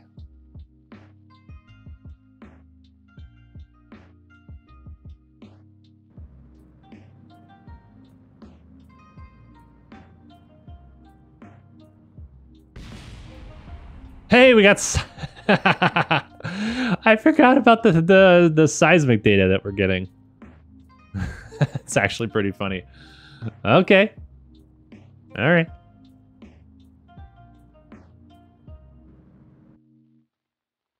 Cool. So what location are we at right now? Okay, well, let's take a seismometer reading. Well, why don't we get all the things, huh? I don't know if all the things are going to have available science for us. EJ! What's up, man? How's it going? EJ. EJ. Tell me about the flight today. I had to start kind of getting ready and stuff, but I saw you kind of fueling the pad and such. How did it go today? Thank you for the raid, man. Welcome in, guys. I'm GrabShark. I play a lot of Kerbal Space Program. And just like EJ, man, Starbase has got me hooked. Hardcore addicted to Starbase right now. Yeah. For my first custom ship I'm building in Starbase, I'm rebuilding the Canterbury from the Expanse. Can you guys guess why that might be the ship that I'm building? I don't know. It's a little bit of a mystery. I don't think I've ever watched the show before or anything like that, you know. No,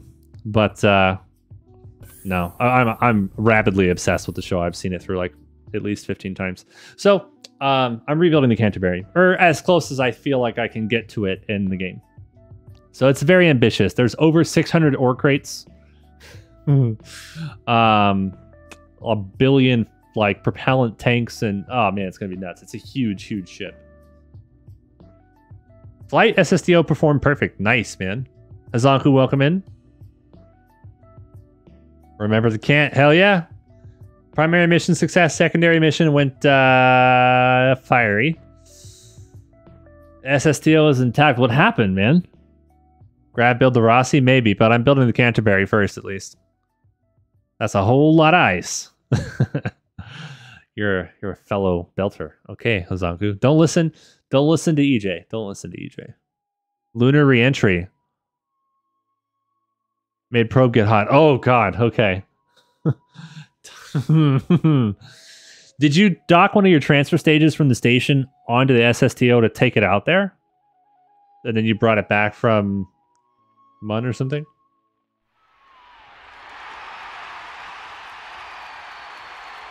Pharaoh one, thanks for the follow too, man. Welcome in. Small sat, got it. Okay. Put the corpse back in the basket. Small sat, got it. Okay, okay. Doc377, thanks for the follow, man. EJ, have you been getting any follows from those like IP bots or whatever? I've gotten a couple of them tonight, man. I had a few the other day too. Banned them instantly, of course, but wondering if you've seen those. I haven't clicked on their profiles, of course. I'm not an idiot. I've had a few this evening. So I'm making sure when I see them come through to tell people to like, stay away. And I'm banning them and everything. Thankfully, yeah, there you go. There you go. So right now we're running a big group of missions right now. We rescued a Kerbal. We've got a science data from Minmus already.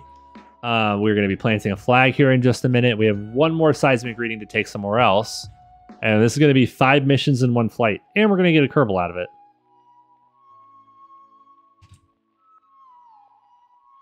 Well, actually, Uncle, I'm going to well actually you, okay? I'm about to well actually you, so I'm going to apologize ahead of time.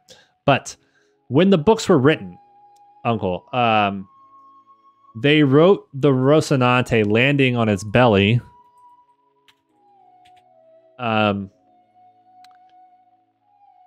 Because SpaceX hadn't been landing their rockets yet.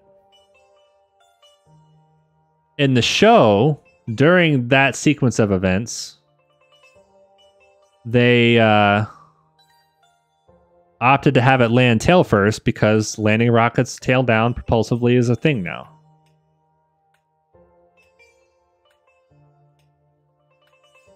Gotta go to bed, man. Have a good night, EJ. Thanks for the raid, buddy.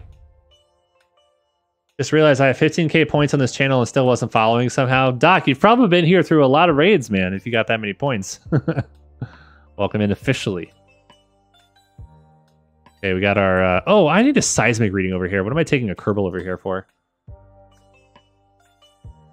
I'm doing great, Alucard. I'm forgetting to slow Kerbals down. That's weird, Mason, if Stream Elements didn't tell you how many sharks you have. I would be a little concerned. Come on, Valentina.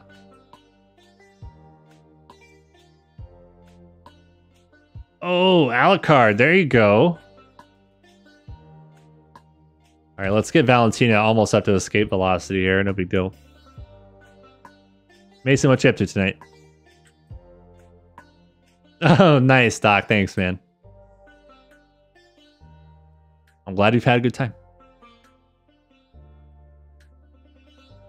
Yeah, we gotta actually skip the lander over here to get the last seismic reading. And yeah, 5 missions in one flight. I love that. That's some moolah. Just chilling. Nice. Mason, when are you gonna get Starbase, man? And play with me. You're a Stationeer's guru, so I feel like Starbase is something that you might enjoy. We'll try to go to bed earlier tonight. Yeah, good luck.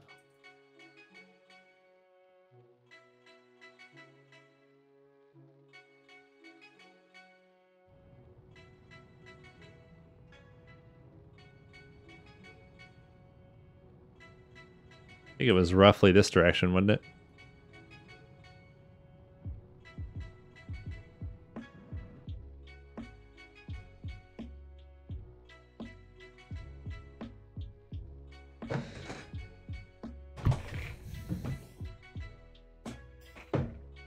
Next thing I know, it's 3 a.m. Lately for me, man, it's been Starbase. That's been my problem. But I often get caught like in the YouTube rabbit hole of black nothingness, you know, or something like that. That's usually my issue.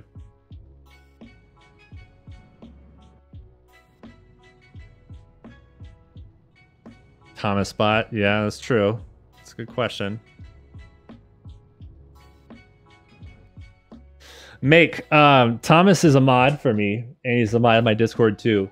And I created a bot role in Discord and made it so, you know how Discord you can make certain roles so show separately when they're online. So the couple of bots I have in my Discord show up on top of all the other roles, and I set all this up specifically so Thomas can end up in the bot category above everybody else, just to make the bot joke about him. So he's forever. Anytime he's online in Discord, he shows up as a bot in my Discord. I went through all these like permissions things and everything just to make this one little joke happen. Did some bakery yesterday, and I won't say it's bad, but even for someone who used to smoke, it's too much. Oh, bakery. Oh, I'm picking up what you're putting down, Alucard.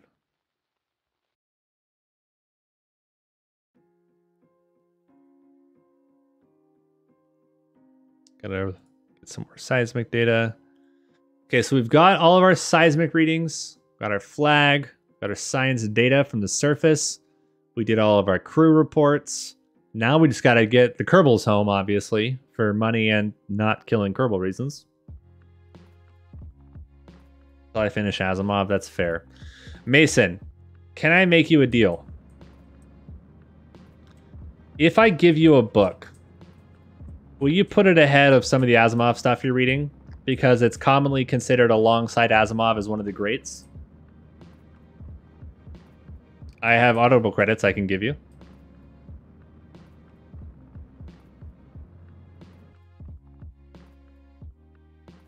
Like whatever series of Asimov you're on, sure, finish it. But like between Asimov series.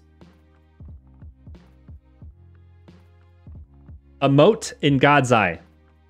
A Mote in God's Eye. It was written in 1974. And it's a first contact story. If you're talking about subgenres of sci-fi. What makes A Mote in God's Eye very special is like 99.9% of sci-fi stories that are first contact stories, the aliens are way more powerful than humans, and everyone's seen that story 100 million times, right? It's hard to make that kind of first contact story original. So what this book did was the humans are actually way more advanced than the aliens. The aliens are so stupid that they had gotten to spaceflight by a mere accident, and some stupid pilot doing some orbital maneuvers accidentally discovered FTL.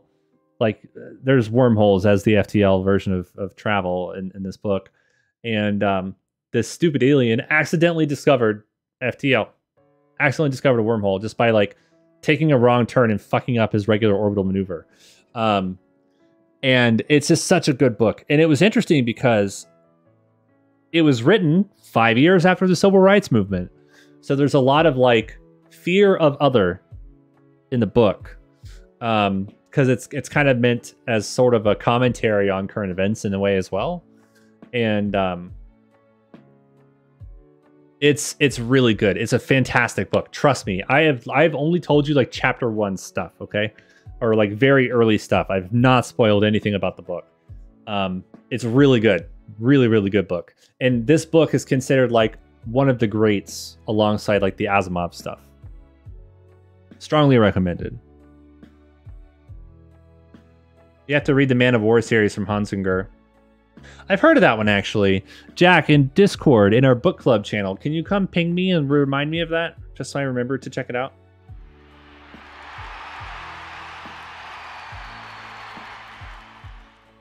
Alucard, this is where the movie Dune comes into play. Dune is one I haven't read yet. I feel like I'm a bad sci-fi fan if I haven't read Dune yet.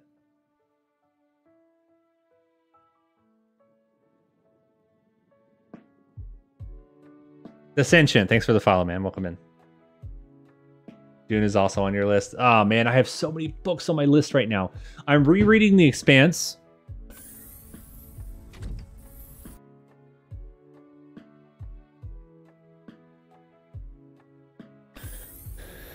And I'm trying to get ready for the final book coming out in November.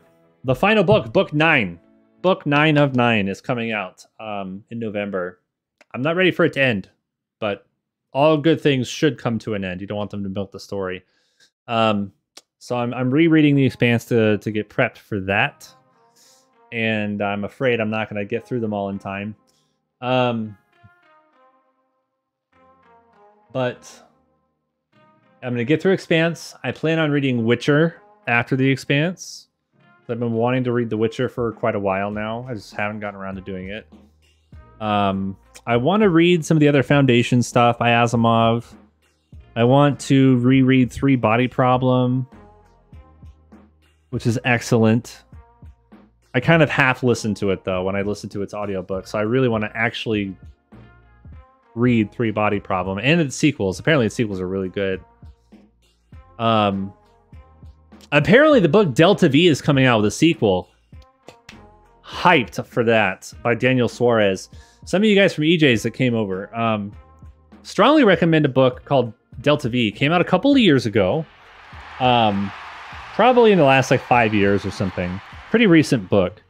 And it's about an eccentric billionaire who wants to kickstart the asteroid mining industry.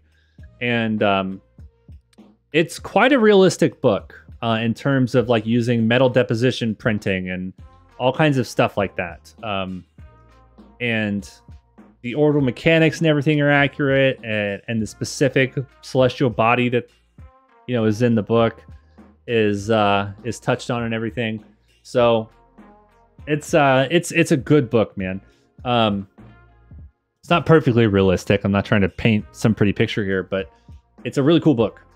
There's a basically Elon Musk character. There's a basically Tory Bruno character. There's a basically NASA. There's a basically like all these other like basically whatevers. They're not the actual people. It's not like Elon Musk in the book. It's a character who is exactly who that is. It's just a good book, man. And they left it off with a good ending, not like a crappy cliffhanger, but they left it open for what could be a really cool sequel. And I went to go tweet something at the author for Delta V, because I guess that's what everybody does nowadays, like a month or so ago. And his Twitter tag said, writing a Delta V sequel. And I was like, so excited. Thank you, Jack. I'll take a look at that. That'll add to the list. But I'm always looking for recommendations, man. My Audible list is just growing and growing and growing and growing. It's excessive at this point.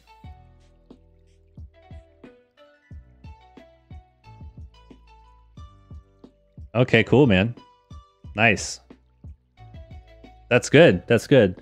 Expanse battles in space are one of the reasons why I like that story so much, because there's no like space lasers and crap like that. You're using point defense cannons and torpedoes, and it shows realistic space battles. Like battles being fought in space are going to be a lot like submarine warfare because you're fighting at extreme distances most of the time.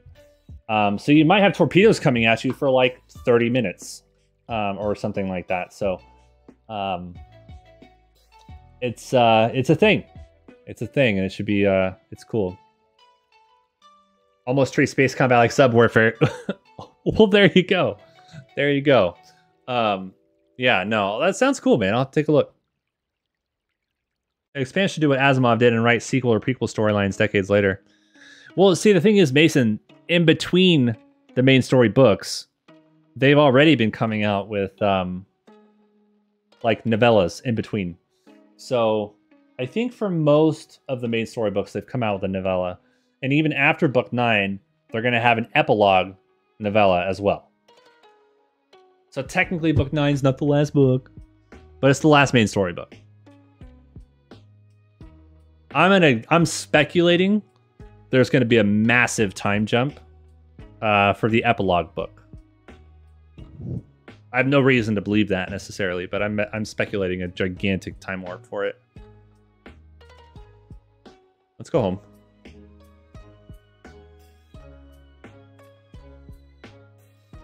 But yeah, man. Expanse has been an interesting ride, dude. I've reread those books. I stopped counting it like 15 times. The earlier books, of course, I've read that many times. The later books I haven't reread as many times because they came out later. But, yeah, man, it's been a fun ride. Every time I go through The Expanse 2, book or show, I catch something new. It's nuts. I'm not exaggerating. I really do.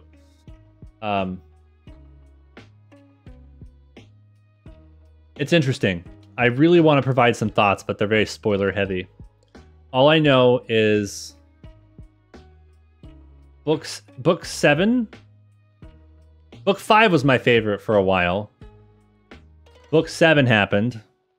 That became tied with book 5. And now book 8 came out. It goes 8, then 4, then 5 for me.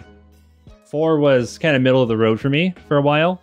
But after reading book 8 and knowing what book 4 set up in Expanse for book 8. Oh, man. Oh, man. I know a lot of very smart people that brag about reading 3 Body Problem, and every single one complains about how long and overly wordy it is. I don't complain about that at all. I disagree with that completely. I thought it was a great book. I liked it a lot. That's, yeah, no. It's a good book. It's not perfect.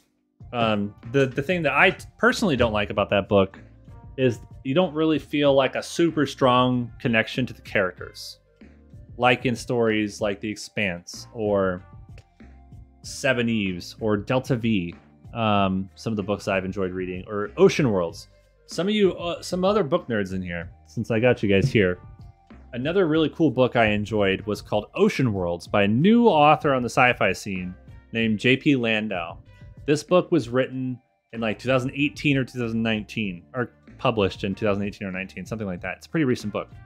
And this book touches on a starship mission, crewed, to the Saturn system. And they pick the proper launch window, the proper flybys. They did all the research with, you know, astronomical maneuver planners and stuff from NASA to make sure that this maneuvers they're making to get to Saturn could actually literally happen in real life on the date that they say that they go and all that stuff. So this author did all the research, man. And God, another one of those bots, man. Let me just ban it real quick. Do not click on that username, guys. One of those IP grabber bots. They use a modified super heavy, expendable space-based. They redock it to Starship in orbit, fuel up the whole stack so it has the Delta V to get to Saturn. It refuels on Titan to come back home. It carries a Dragon in its trunk, or in the cargo bay, to land on Enceladus. The whole mission is a crewed mission to the surface of Enceladus. That's the whole idea. They don't land Starship on Enceladus. A modified Dragon, and they go through the list of all the modifications to do it. And I'm sure that it's not perfectly accurate, but the guy definitely did his research, man. And it was good. And he even has a foreword in the beginning of the book where he talks about all the research he did, the people he talked to, and it's good, man. It's a fun book. It is a fun book, and it's not that long either. Wreck-It Rob, nice name. Thanks for the follow, man. Welcome in. Strongly recommend Ocean Worlds.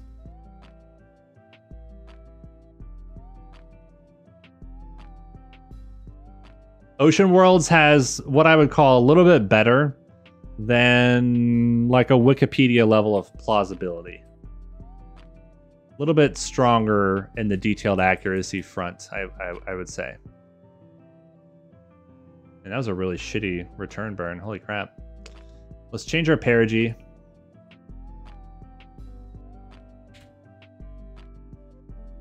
Down to, let's say, 45 kilometers.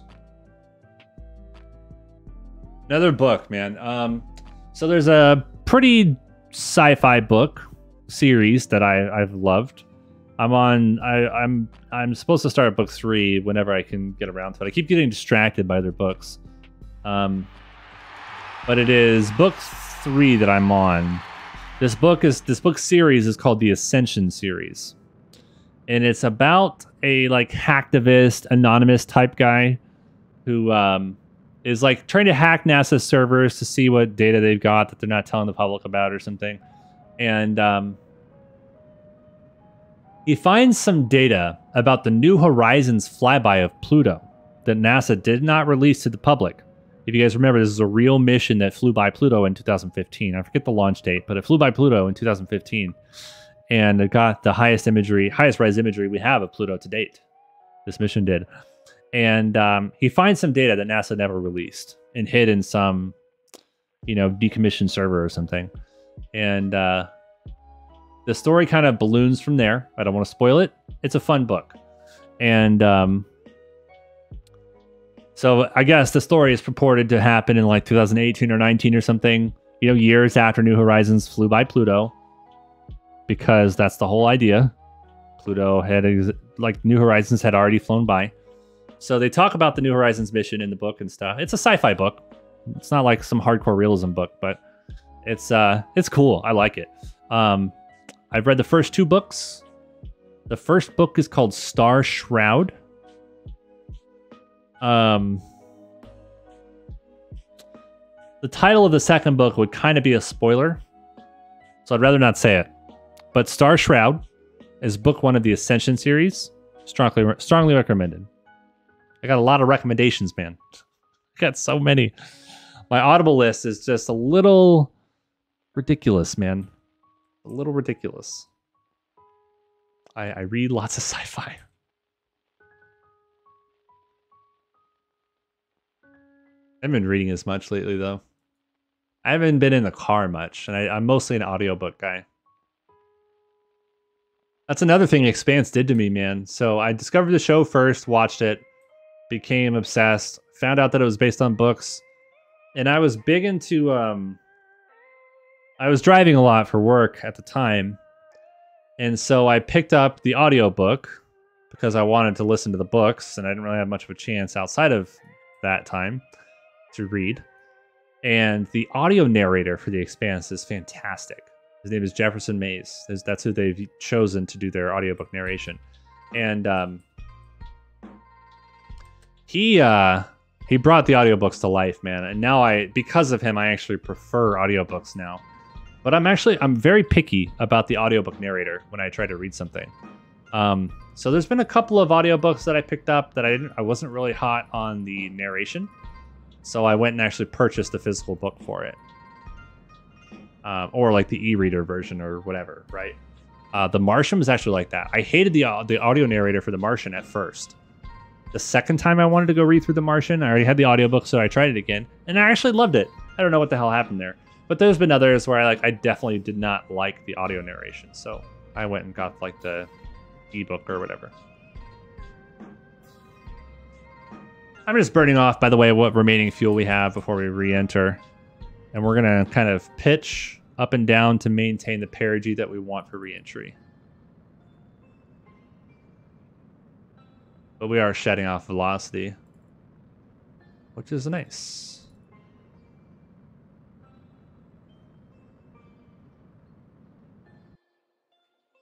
Yeah, let's get that perigee back where we want it and get rid of it. The narrators definitely make or break the audiobooks. Oh, yeah. Oh, yeah. Like, I forget. I'm not remembering who it was or what book it was.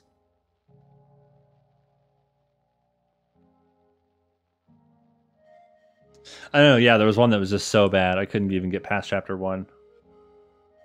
With The Expanse, all the main books and almost all the novellas were read by Jefferson Mays. There was one of the novellas along the way, I forget which one it was, that Jefferson Mays wasn't available, so they had to get some other person do it. And the community, the fans of The Expanse, complained so much because this other person sucked that they re-recorded it and re-released it with Jefferson Mays.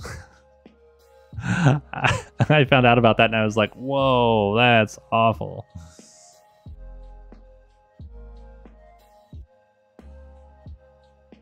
Big oof. Oh yeah. Oh yeah. Narration of the Bobiverse. Dude, that one's on my list too. I think I have the first one, but I haven't actually read it yet.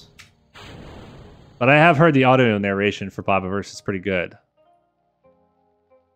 Let's do a 20-degree lifting reentry because we got a decent perigee for that, so hopefully we can skip a little better than usual.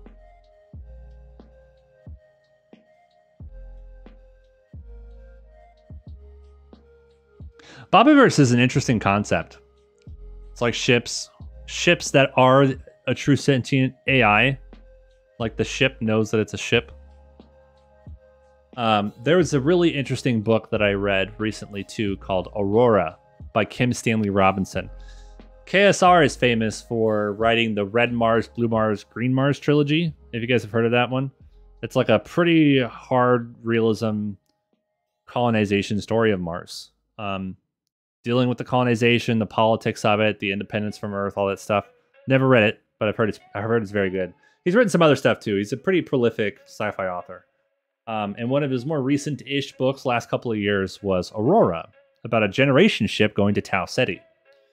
And it's really interesting because the book is written through the lens of the AI that controls the ship.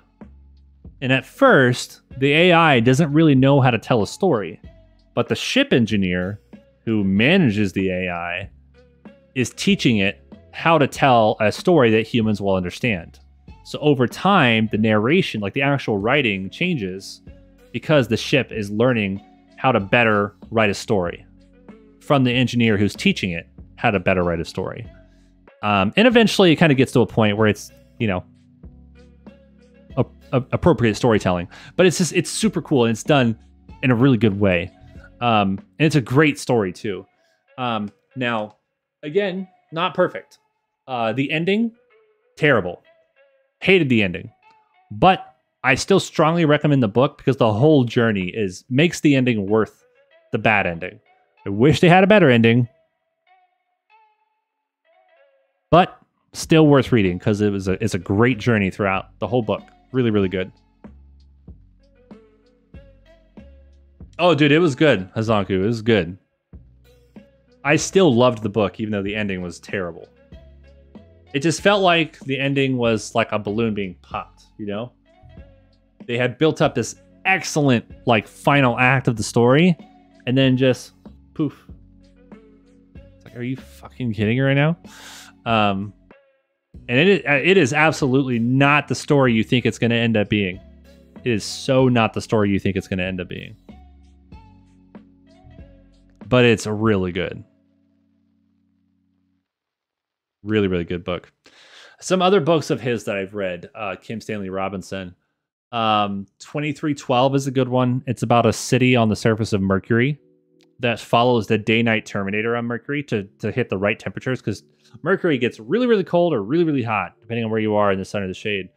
And so this city on this gigantic city on like massive wheels, like building-sized wheels. I mean, it's like a gigantic city. Follows the day-night terminator on Mercury. And it just has a continual path that goes around to maintain the right temperatures or whatever. And it's like sort of like a murder mystery, corporate espionage situation happening. It's a good book. You know what? I actually did pick up Red Mars from his like most famous books, the Red Mars, Green Mars, Blue Mars trilogy. I picked up Red Mars for a little bit and I started reading it. For whatever reason, I stopped. I did not like it. It was good. I just didn't keep going with it. For whatever reason. Seven Eves is a cool one that I like to recommend. That's a single book. It's not a trilogy or anything. Although I think it should have been a trilogy because it's a long book, and then there's like 3 acts, sort of in the book. I think they're literally called like Act 1, 2, and 3 for Seven Eves. The middle act, I've heard, gets some criticism because it's very drawn out in what I think is a good way. But it's a lot of really detailed explanations about what the people in the story are going through and reacting to what's happening to them. Being very vague here to not spoil anything. And I sort of agree with Seven Eves' criticism, but I kind of don't at the same time. But I do think that it should have been separate books, like a book 1, 2, and 3. That way, they could have spent the proper time in each act and properly told those stories. Dev Appler, what's up, man? RJ, thank you for the bits. How you doing, buddy? 70s feels like it should have been at least 2 books. The 5,000 years later chunk didn't feel as fleshed out. Yeah. Yeah, I kind of agree. It should have been an extra book. Maybe condense Acts 1 and 2 to 1 book. Make that other part the next book kind of thing. Who knows, man? I'm getting some drop frames actually on my end in OBS. How's it looking for you guys on your end? Very little. Very little. But has the stream been like a little choppy at all for you guys?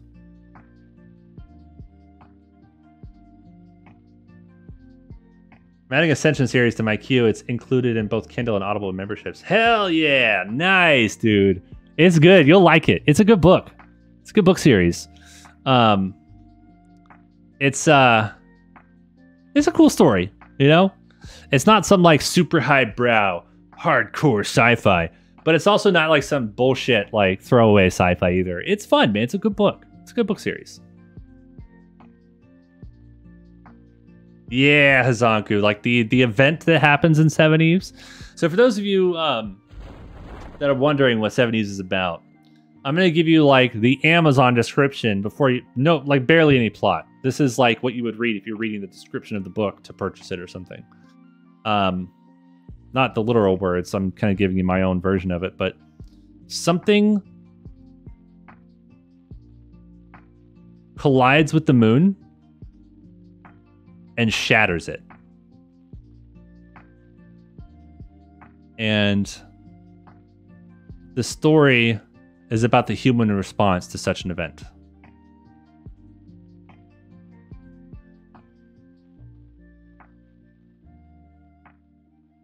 Very good book. Some very interesting like philosophical situations throughout the book too. And like the characters like discussing through them and stuff, which I thought was very interesting take on certain things. Dev Apple, how you doing, buddy? Good to see you in here again. So, Bill, funnily enough, there's also a TV series called Ascension. Has nothing at all to do with the book series. Literally nothing, just by name. Totally different story, but a good sci-fi show. Completely unrelated, like I said, but a good sci-fi show. I want a milkshake, sorry.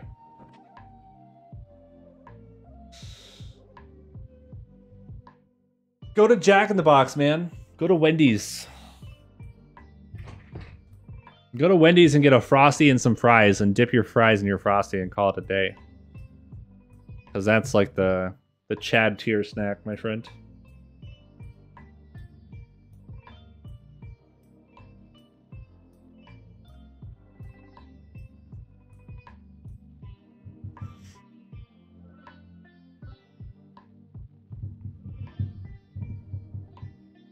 Oh, it's 12 in the morning?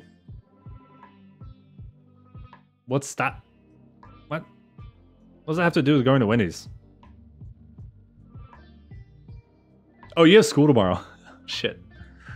For some reason in my brain, I was thinking college, so you might have class at 8 or something. Whoops. Oh, no way, Uncle. Okay, okay. RJ, so the question is, how do you do your Frosties and fries? Do you dip the fries just right in the Frosty and then eat them, which doesn't coat the fry with much Frosty? Or do you put some Frosty in your mouth and then just chuck back a couple of fries and chew it all together? Or do you start with the fries and then dump the Frosty in? These are all different methods that have their validity. I'm just wondering, like, what kind of person you are here. This matters, apparently.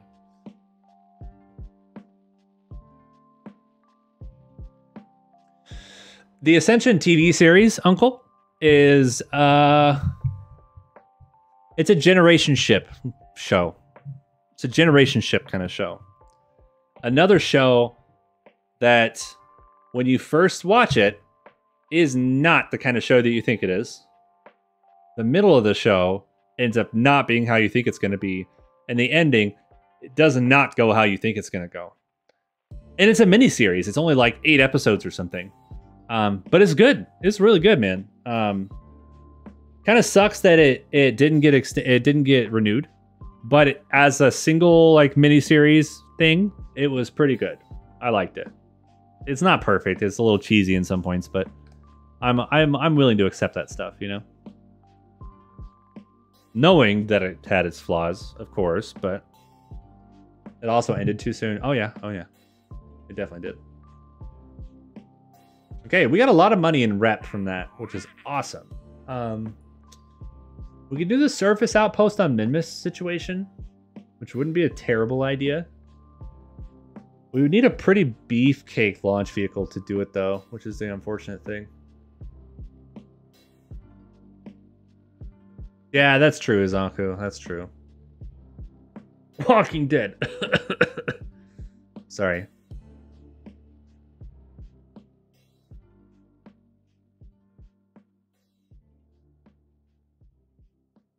Not exactly, Uncle. You might be thinking of something else. Ascension was a decent TV series, man. It was good. It was good.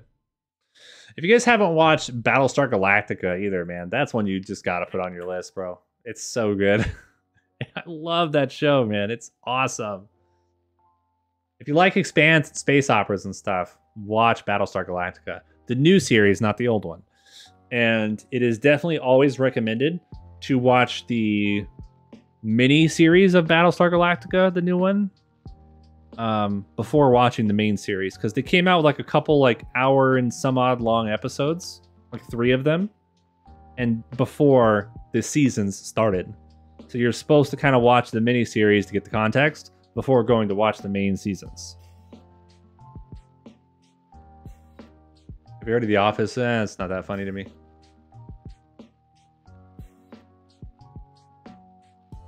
Walking Dead is the best example. The problem with Walking Dead is the creator. Okay, so by the time a certain character gets killed by a certain villain, they created a lot of drama around like season 6, season 7. That was issue 100 in the comics, on the dot, issue 100. Big issue in the comics. And it's like the only comics I've ever read, funnily enough. And so that being issue 100 at season 6, season 7,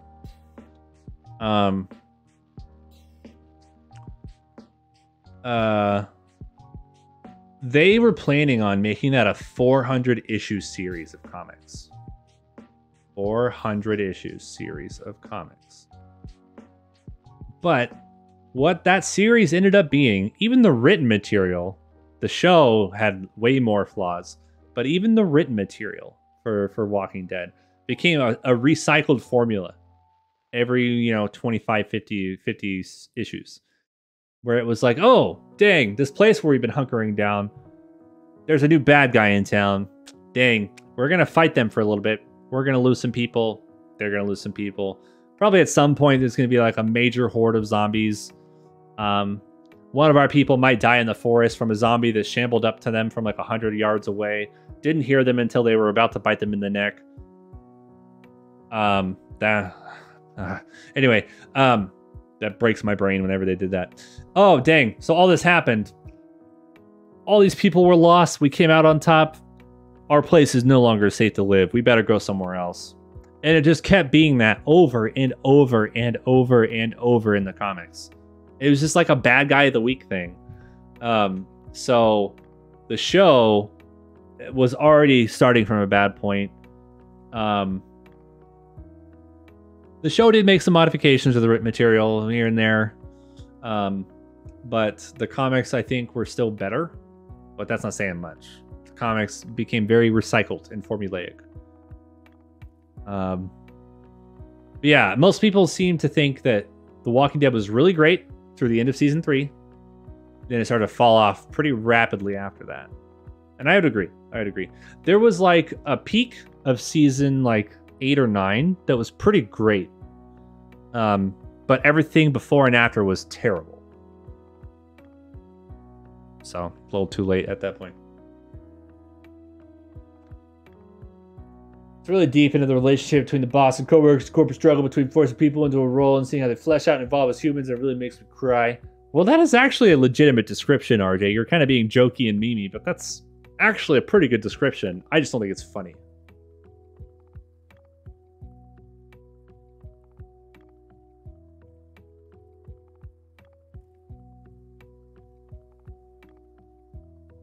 Yeah, Uncle, it was a cool idea for a show, man. Ascension, if that's what you're still talking about. I think you learned the twist at the end of the first episode of the miniseries, if I remember correctly. At least like the first twist. And yeah, didn't see that coming. They did that reveal pretty well. That was surprising. Again, not a perfect show, but it would have been cool to see it get picked up by a good publisher and studio and stuff. I'd rather play Left 4 Dead. I don't know. I was never into that game. I don't know why. This wasn't my thing. Okay. So, let's see.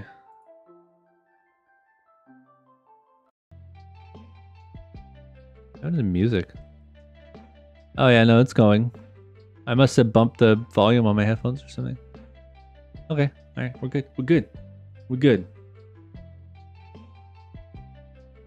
You could make a sci-fi show. What would you make it about? Oh my god, RJ.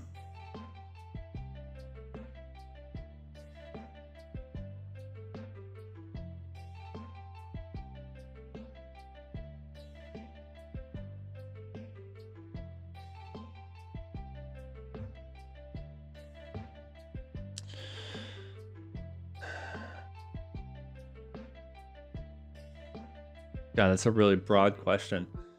I can make a sci-fi show. What would I want to make?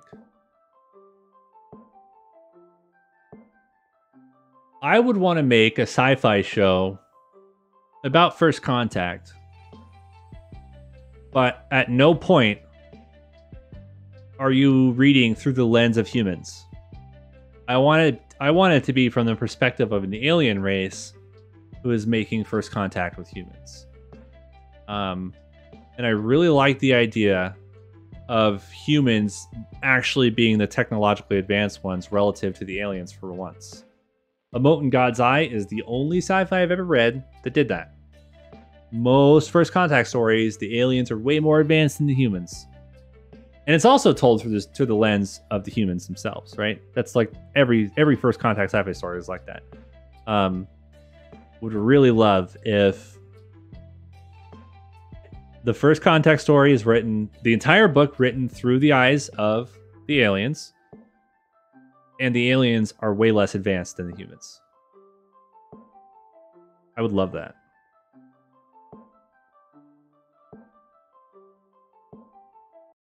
Oh, Bill, I didn't know that. Okay.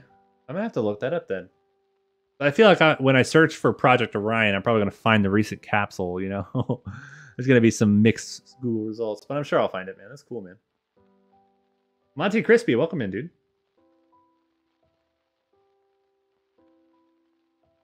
But yeah, who knows, RJ? We might see a story like that in our lifetime someday, and I'll get what I want.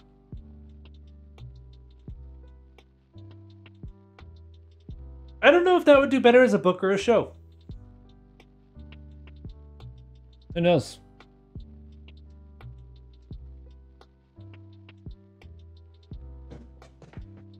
Oh, no way, Uncle. Okay, cool.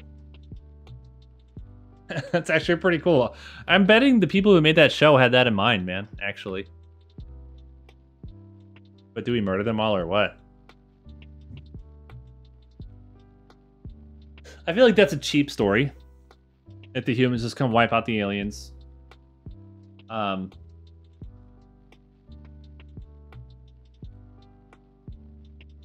Not everything has to be like action and death and destruction in sci-fi, you know? Not everything has to be that way. One of the books I read recently, which was fantastic, was Andy Weir's new book. Andy Weir's new book, called Project Hail Mary. I love The Martian. Excellent book. His second book, Artemis, was a step down from Martian because of the main character and certain aspects of the main character. In The Martian, you read the story of like a 19-year-old girl on the surface of the moon in the city called Artemis. A couple thousand people live and work on the moon. And the book, and it's told from a first-person perspective. And Artemis reads like a horny 13-year-old boy's version of what a hot girl is. That's the vibe that I got when reading Artemis. You could take out this like horny 13-year-old's version of a hot girl, you know, of like what a horny 13-year-old boy thinks a hot girl is. If you take that element out of the character in Artemis, it's an excellent book. But because of this, it's very distractingly juvenile. And it really took away from the experience. Still a good book, but it's much less enjoyable because of it. So I put Artemis below Martian. But then Hail Mary just came out, and that to me is like way above Martian. It is really, really good. Project Hail Mary is not a book where there's like a bunch of action and destruction and all these things that are happening. And like The Expanse or Battlestar Galactica or something. It's a different type of sci-fi story. And it is really good. One of the better books I've read in a long time. Very, very good book. Just the whole... I really can't say much because it's going to spoil a lot about it, and I won't do that for you. But man, is it so good. Is it so good. I've been binging Anywhere the last 2 weeks. Nice, nice. Martian's really great, man. The book is so much better than the movie. And the movie is awesome. And the book's like even way better. If you think the movie goes into like the scientific detail of what he's going through to survive on the surface of Mars, the book takes that up to a 10, bro. It is awesome. Really good book. Do you hate Starship Troopers? No, I love that movie. The thing is, so I think you probably asked that because I tend to like the sort of like more serious sci-fi. And that's true.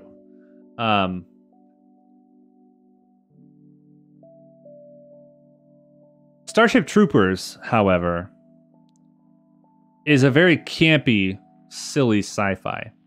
What makes it so great is it knows exactly what it is. It doesn't try to pretend to be something that it's not as a narrative story. Comparison of this is a show called Dark Matter that came out. Dark Matter was like a clearance bin version of Firefly plus Expanse plus like a Western, maybe. And it's just like a shitty clearance bin 99-cent store version of those shows mixed together. And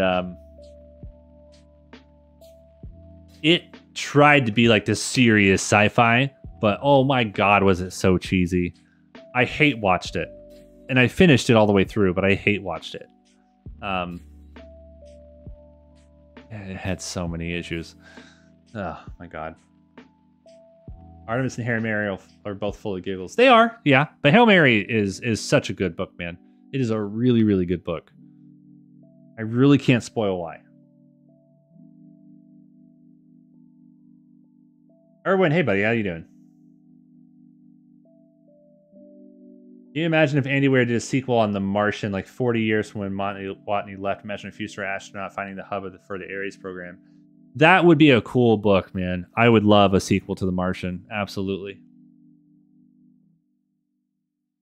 Starship Troopers is classic, not even going to attempt the pronunciation. And honestly, you really couldn't do a faithful Starship Troopers after the wall fell. Folks wouldn't get it. See, that's the thing, Hazanku, is when I saw Starship Troopers as a kid, high school or whenever I saw it, it just seemed like this generic bro sci-fi action, you know? It's generic testosterone-filled sci-fi action hero kind of movie. And I didn't pick up on the undertones for it, but when I rewatched it recently as an adult, like a couple of months ago, actually, maybe like 6 months ago or a year ago or something, for the first time in over a decade, I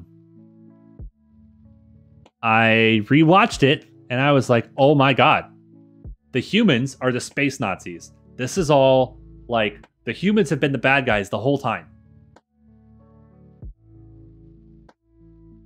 And I don't know how I didn't pick up on this as a kid watching this. It was like I knew about Hitler and the Nazis and stuff, but I didn't draw that connection between the movie and all that. And now as an adult looking back on that movie and having rewatched it as an adult, I'm like, oh my God, they're space Nazis. The humans are space Nazis.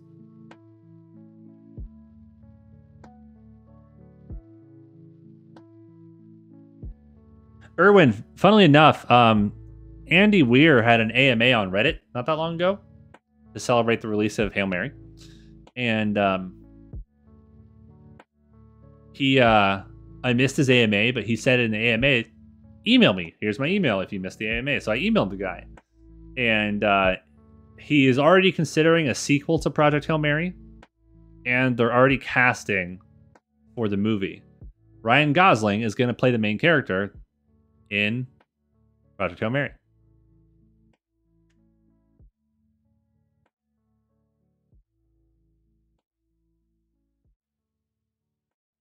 Yep, Jack, absolutely. Absolutely. And even the uniforms are like almost exactly the SS uniforms.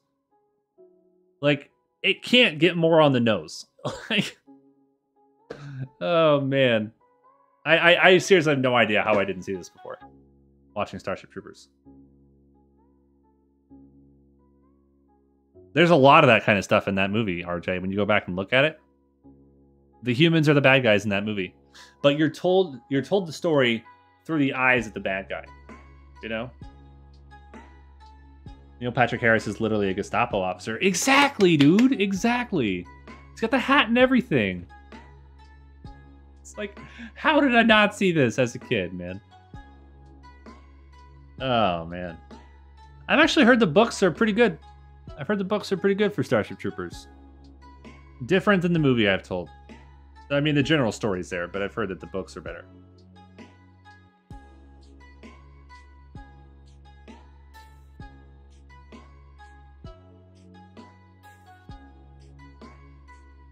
Missed a message up here. Brainiac, hey buddy, welcome in. Good to see you again.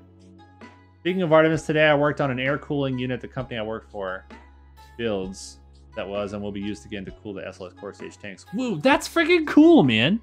That's awesome. I'm proud of you. I don't even know you that well, but I'm proud of you. That's cool, man. I like hearing people achieving cool things like that.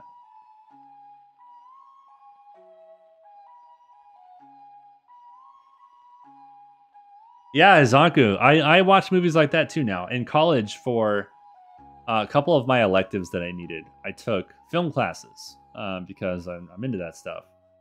To graduate from a California State University, you have to take a couple of writing courses. One of your courses has to be sort of an argumentative writing type class. And I think it was like the 103 requirement. But there's a lot of other classes you could take in place of that requirement that qualify for the same sort of thing. So for the English 103 argumentative writing requirement, I chose a film class in the English department.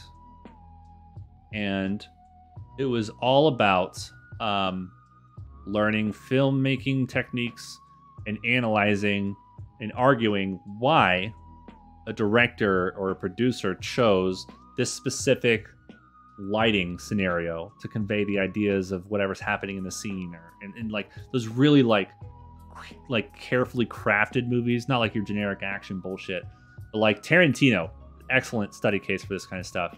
Kurosawa, really great study case for this kind of stuff. And then movies like The Wrestler with Mickey Rourke, lots of really excellent use of camera angles and lighting and pacing and panning and everything to convey what's happening to the character in The Wrestler. Death Proof by Rodriguez and Tarantino. Who's the main character? Who's the main guy in that movie? Jack Russell is what was coming to my head. Death Proof, whatever, the car chase movie. That one's just loaded with symbolism and like lighting techniques and things like that, and elements of the filmmaking that convey what's happening like psychologically in the movie. It is super, super cool, man. So I love that class. So basically what that class was, it was a once a week class on Saturday nights. It was like a 4-hour class.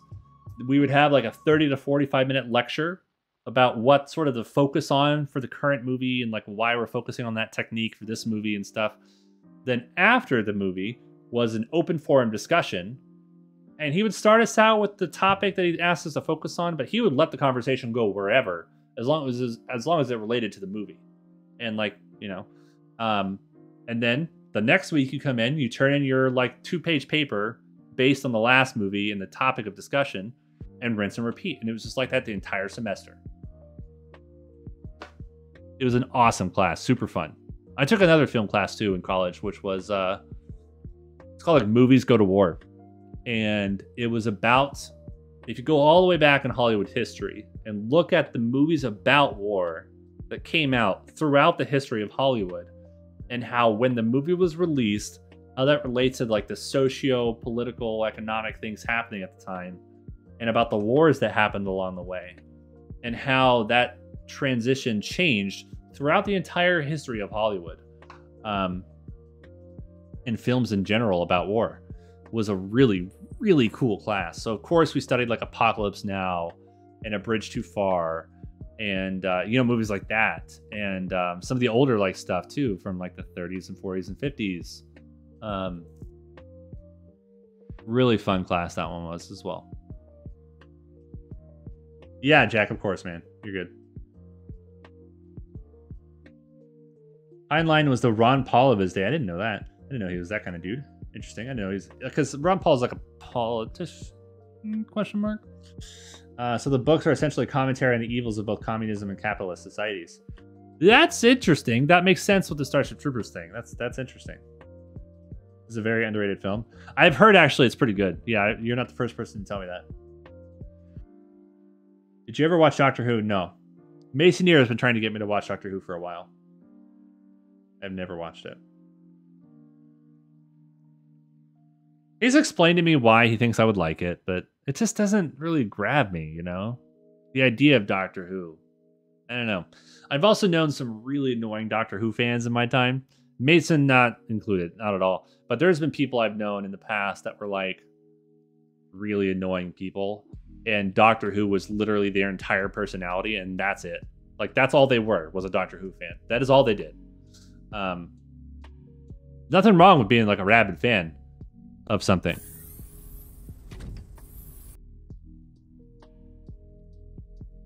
But I have other aspects of my personality. These people did not. So.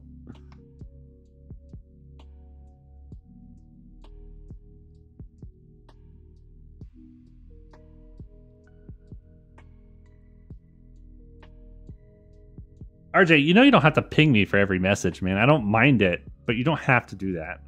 Just, you're wasting your time, man. I got you. You're good. Heinlein is admittedly an easily misunderstood author, both in his generation for being too progressive and in this one for being too conservative. Interesting.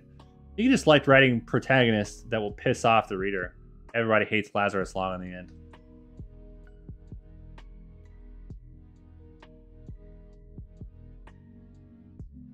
And his Expanse fandom. God damn it, you guys suck.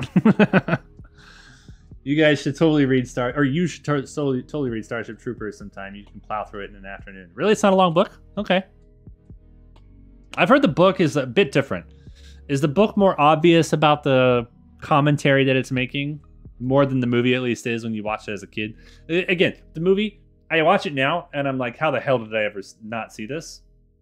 How in the hell did I ever not see this? Anyway, as a kid though, didn't notice. Music of Starship Troopers is amazing. I do remember the music being good in that movie. Yeah. It's very like testosterone, you know? Testosterone action.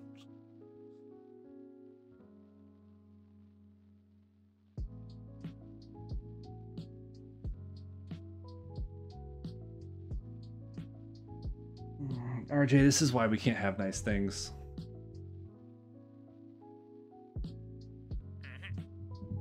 4,000 units of liquid fuel. Interesting.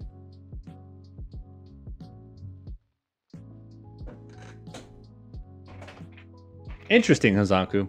This is one of the reasons why I think A Mote in God's Eye is such a good book. Because it flips that typical sci-fi trope on its head.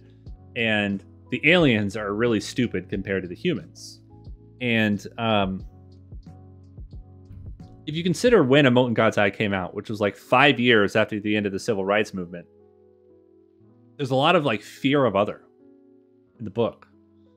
And so if you consider when that book came out, it already stands well on its own, but realizing when it came out makes it that much better to me.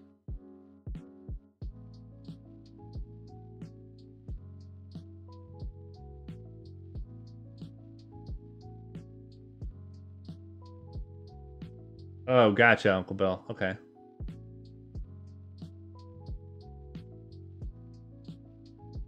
That was a crazy book. Which one, Val? A Mote? God's Eye, or are you talking about something else? I thought we had the halves. Mote. Oh, you've read it. Yeah, that's a good book, man. It's not what you expect going into it, that's for damn sure. It's definitely not the kind of book you expect it to be. I thought we had the big, like, colony type pieces. Like the HAB structures. Dang, we might not. The facility's got to support 9 Kerbals. I can only hold a maximum of... Oh, 3 actually. Okay, that's cute.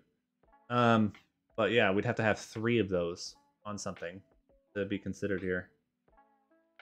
Yeah, The Thing was excellent, dude. The Thing was a great movie. The old one's good, the new one's good. It's all been good. Let's see your launch vehicles. This is one. I haven't unlocked like the late stuff, so I'm still kind of flying basic stuff like this.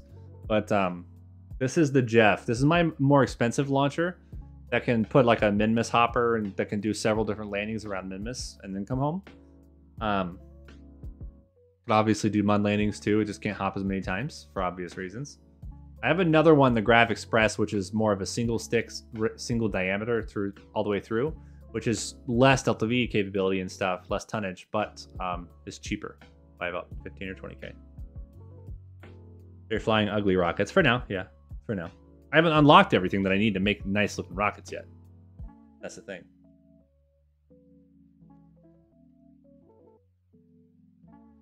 Yeah, no, The Thing was great, man. I loved that movie. Yeah. Let's go back out to R&D real quick. I could have sworn I had those HAB structures already.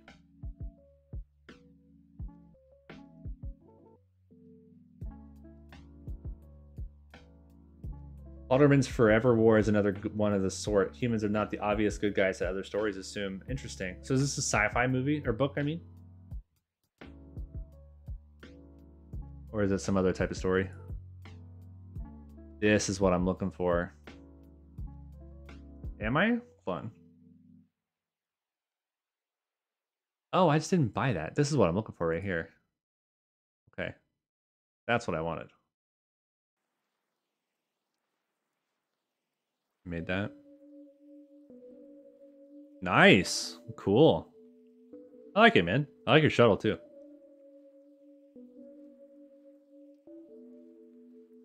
1974. Oh, no way. Okay. What I like about one of the reasons I like The Expanse so much is the space battles and stuff. I've heard there's sort of like a sub-genre of sci-fi called like military sci-fi that really drills into like the you know, military aspects of sci-fi and like realistic space battles and stuff. Can you guys recommend some of those to me? And please ping me in Discord with the names. I'm gonna forget. I need to add stuff to my list and use up my Audible credits before they fill up. So please let me know there. I will forget. You don't tell me. It's a Baran. Get a better look at it. Okay. Okay. Cool.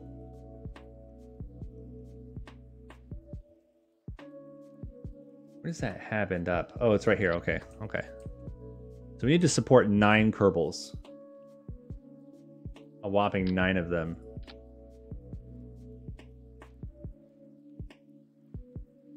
I thought I had a couple of.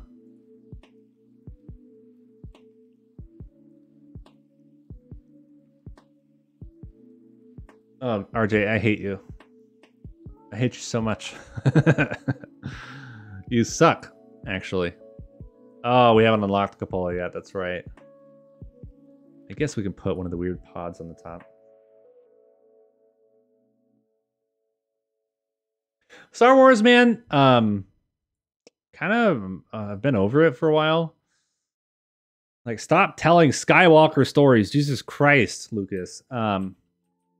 Still decent, you know. I'm not saying it's like all bad, like everyone wants to complain about it, but it's just not what it used to be, you know, that kind of thing.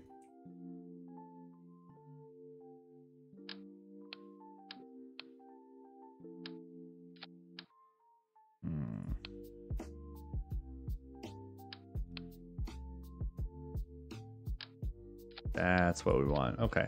Okay. Okay. So this should support 9 Kerbals. Oh yeah, no, it definitely does. What are the other requirements for the contract? 5,000 units of battery, we could do that. 4,000 units of fuel it has to actively have after landing on Minmus.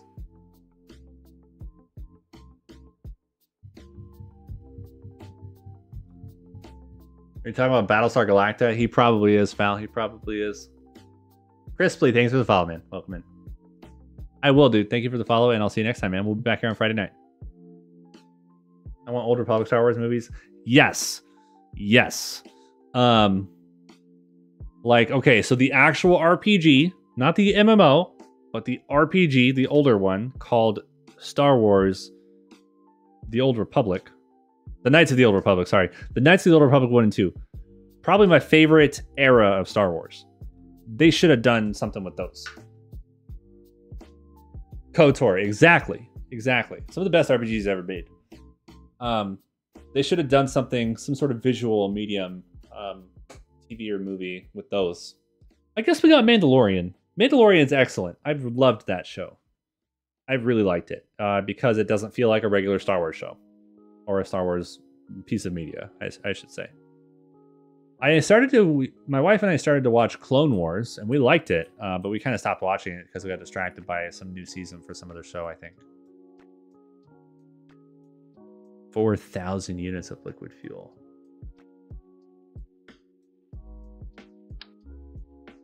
It's a lot of fuel that it wants us to have on base at Minmus. That's unfortunate. Like, it really wants a lot of fuel.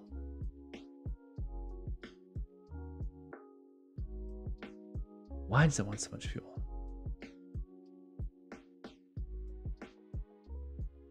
I'm not about to do like a big tall lander because that's silly. Grew up with the Clone Wars and it's great. Oh, I loved it. I thought it was really cool. I just haven't finished it.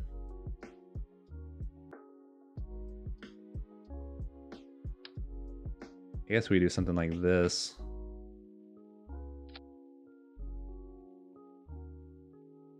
Then I could probably, let's do something like this. Because this is Minmus we're talking about here. It's going to be ultra overkill on the Delta V. But what we'll do is...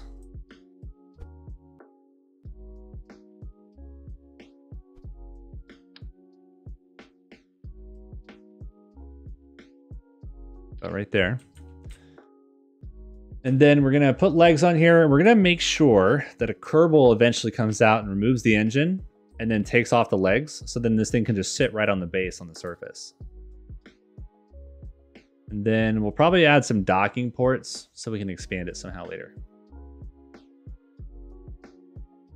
But I keep hearing, haven't gotten around to it. Yeah, me either. But I've heard very good things myself. Let's actually do... We want to be able to expand this later. Oh, do I need a docking port to do that?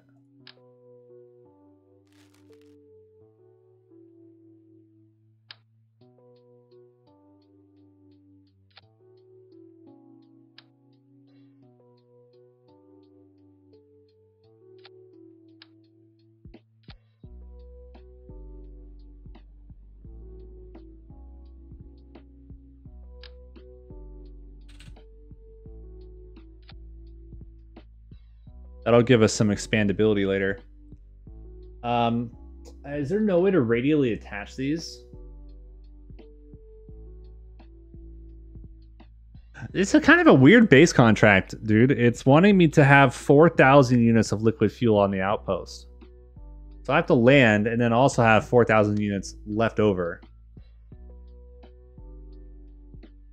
This is 80 tons. I'm almost thinking we can't do this right now. That's 80 freaking tons. It is mid-miss, but it's still 80 tons. So it might be better to wait till we can do ISRU to mine all the fuel and start building this out better. I'm not thinking this is a good idea to do that right now, honestly.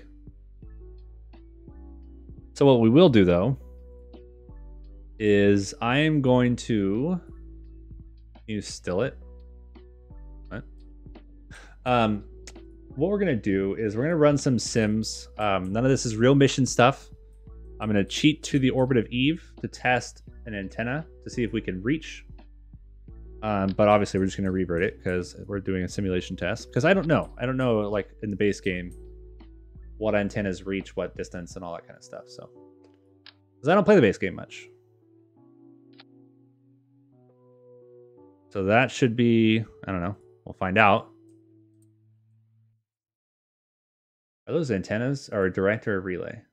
They're direct. Okay. So let's see if this craft can get a connection over at Eve.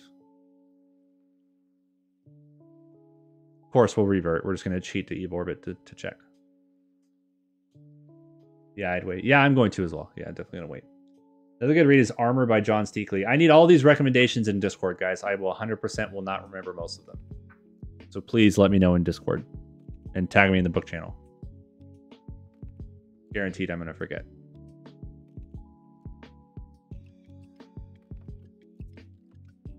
Yeah, so right now we're just kind of thinking ahead for the Eve mission. I need to know how to build it to have a connection. So yeah, we've actually got a really good connection here.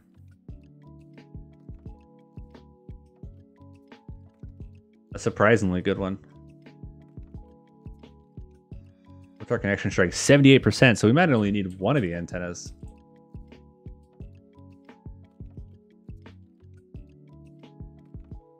Interesting. So we're losing power, but it's fine. I don't know why we're losing power. Let's turn on hibernation.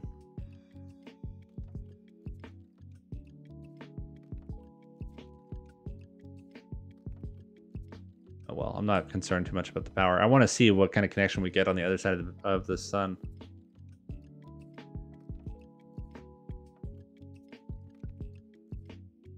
Like at opposition, as far away as possible kind of thing.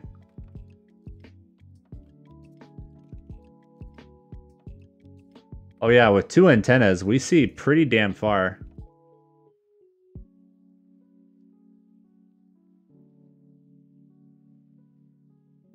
forgot how to configure this mod, like what options to pick for it. Let's just turn on infinite power if we're doing the testing right now.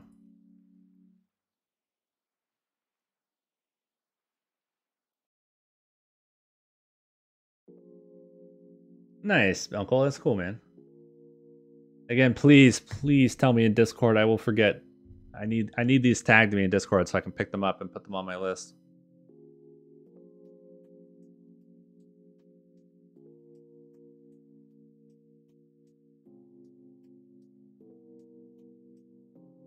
That does sound cool though. I would love to read like a Mad Max kind of book. Like a post-apocalyptic Mad Max kind of story. I think that'd be kind of cool.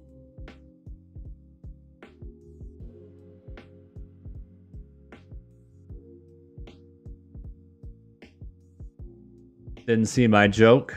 You told me a joke? All you said was Smosh on YouTube. I don't know what that is. Okay, so we still get 41% on the other side of the sun.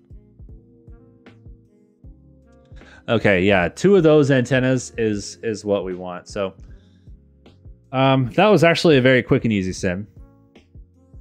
Let's turn off the sim message. And what we're going to do now is design the probe. I need to look at a DV map and find out how much delta V it takes to circularize at Eve for a regular sort of transfer.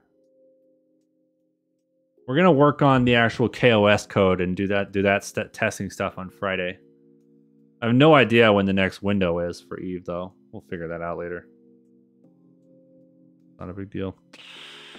So we do the ejection to Eve, Eve intercept, and capture to low orbit. So as long as the probe's got like 2000 delta V or something, which gives us margins.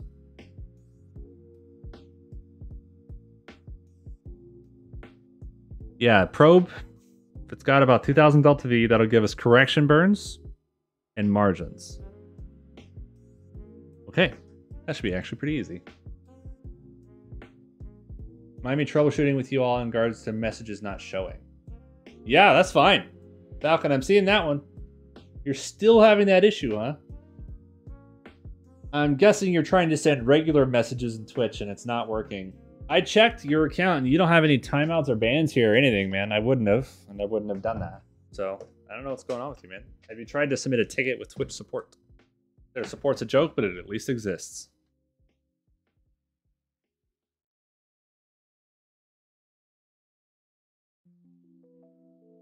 Got you an EJ and Rocketology service. Okay, Uncle. There's quite a few.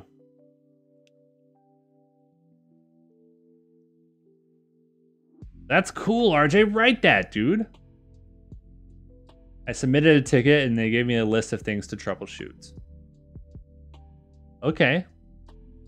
Yeah, I'm seeing the highlighted messages just fine, man. I'm surprised they got back to you that quickly, though, to be honest. I've heard their support's kind of shit. Unless you're a partner. I'm not quite there yet. Okay, so 2 antennas.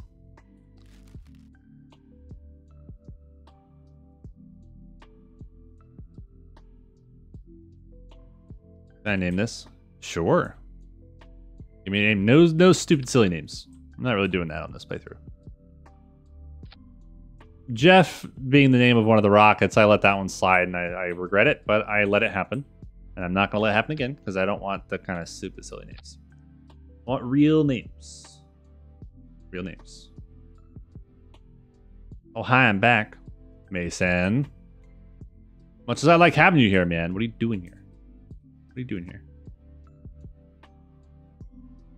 Oh, wrong category of parts.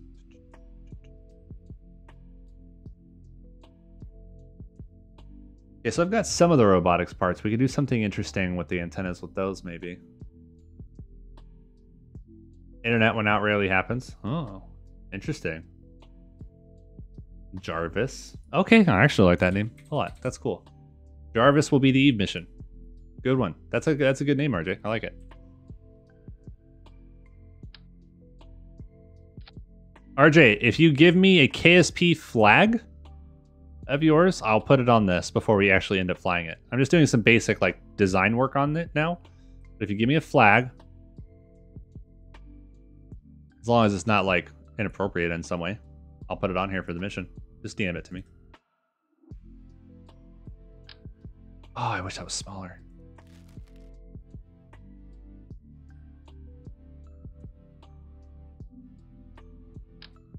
Also phrasing.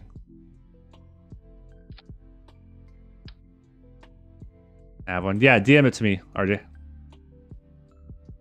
We're not going to fly the mission until Friday at the very least, so.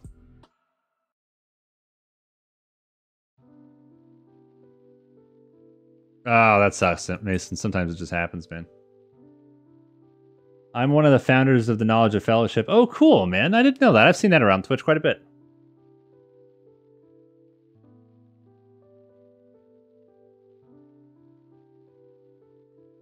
That's like DOS and a bunch of others. Rocket Sage. What's her name? The astronomy chick. She did one of the panels at TwitchCon 19 when I went. Starts with an S. Why can't I remember her name? I watch her sometimes. God,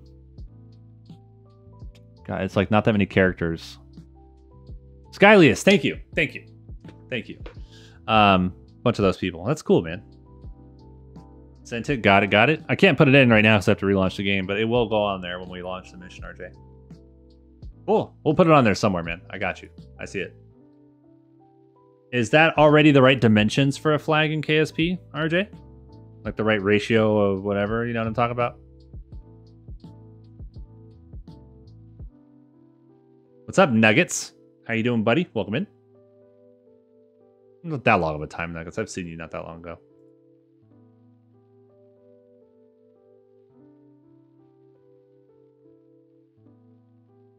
Cosmo Quest and Dr. Pamela Gay. Yeah, I've seen quite a few of those, actually.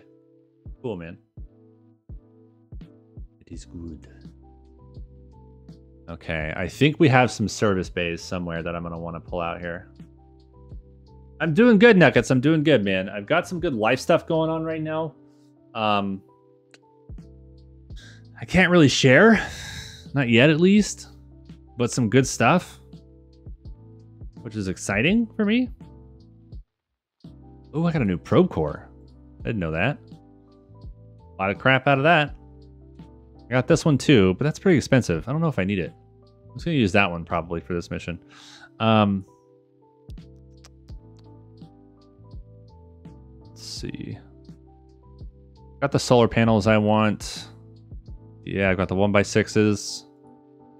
What was I looking for? I was looking for something specific. I don't remember what I was looking for now. Is Econ Greg in that group? The astronomy streamer who does like live astronomy and stuff? I haven't seen him actually streaming in quite a while. Does he still stream?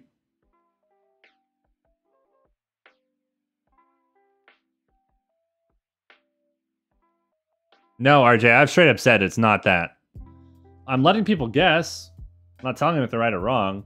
But because everyone's going to want to guess if we're having a kid, I've been saying from the beginning that is actually not what it is. I would be trying to deflect the conversation and like pretend it's something else, you know? It is actually not that though. Like for real, it's not that.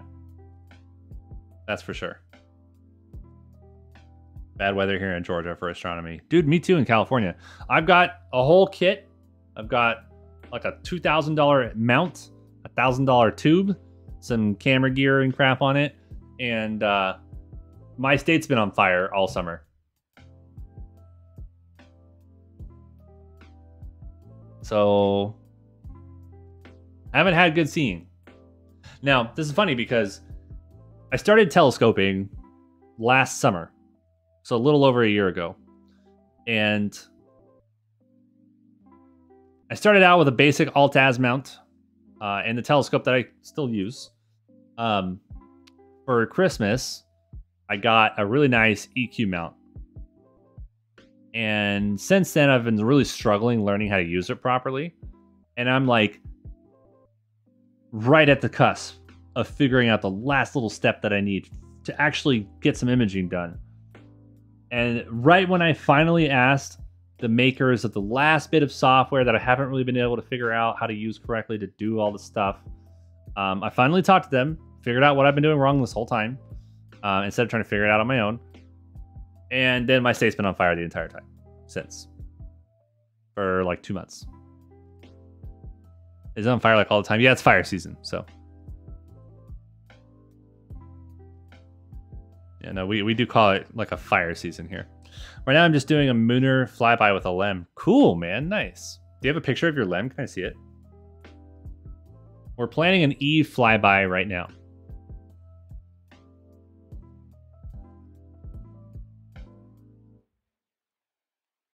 I remember what I was looking for. I was looking for a blah blah blah blah blah blah blah. A cargo bay of sorts. I thought I had one that I could potentially purchase.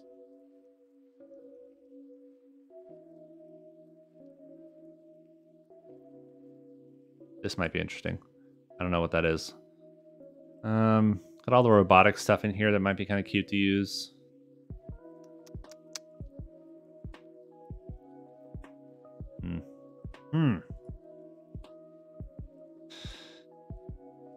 Service bay. Say bay? Where would that be? Service bay. Okay. And we probably have the bigger one up here somewhere, maybe. So that's a container module, like a Kerbal inventory thing. That's not what we need. What I need is like the bigger, like cargo bay type situations. Use panels to make your own SAP bus. I could do that. I can do that. Do you mean global warming grav? Yeah. That is a thing. Ooh, the structural tubes. I like those. Maybe we can utilize those as well in some way.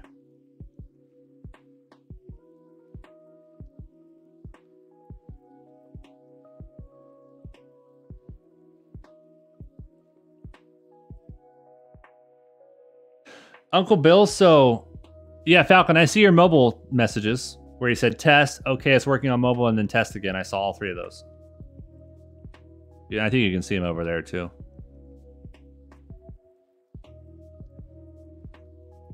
You know, I had a really terrible experience with OPT myself, buying some gear from them. Like a really bad experience, and I'll never purchase from them again. Like a really terrible customer service experience in addition to an order and a nightmare with my order. So they're blacklisted to me. I'm never touching them again, unfortunately. It was like a really bad experience. It was such a headache, man. I ended up getting my stuff, but it was like pulling teeth from them, man. It was like, honestly, like one of the worst customer experiences I've ever had. Also, the pictures in the Discord. Oh, let me go see.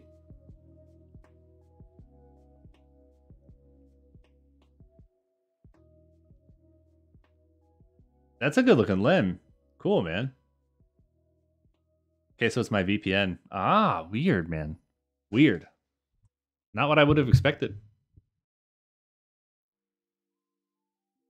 Okay, I think we got enough, I think, to make this probe.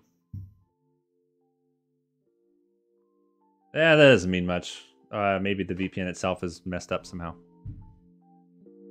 Who knows?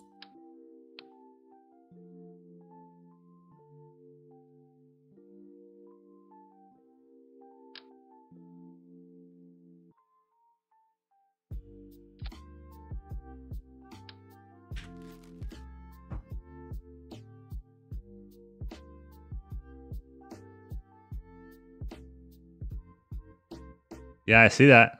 Yeah.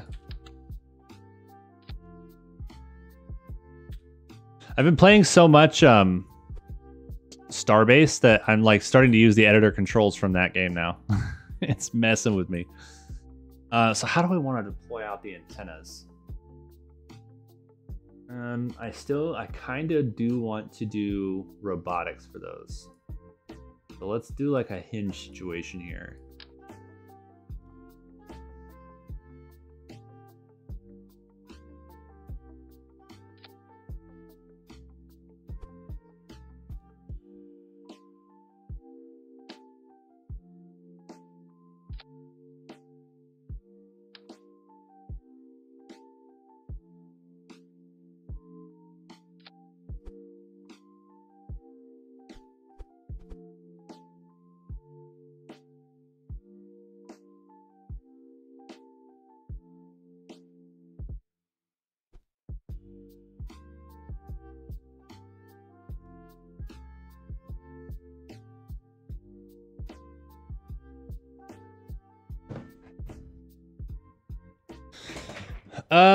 Yeah, we can. I'd have to go back and read the details of my emails with them and stuff to remember what it was all about, man. But you can DM me. I'll tell you what I remember.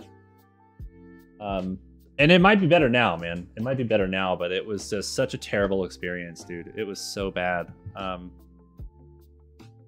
it sucks because they have so much availability and their prices are great, man. But I had such a poor experience. I can't do it, dude. You know? And I understand. It definitely sounds like my experience is not the norm. But so plenty of people have decent experiences with them and it's fine. It's just for me, it's like, man.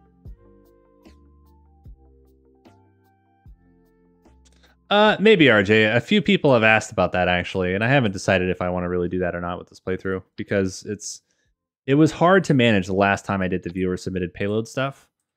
So I'd have to figure out a way to make that kind of easier than the way that I was doing it last time. Just like the logistics of managing it.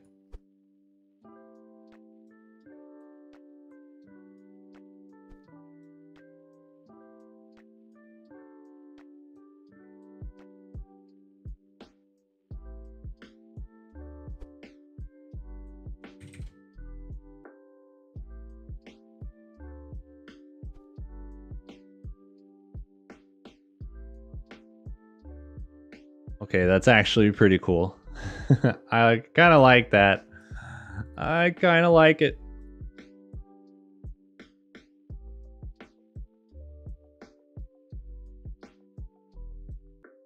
They barely don't touch as they open it up.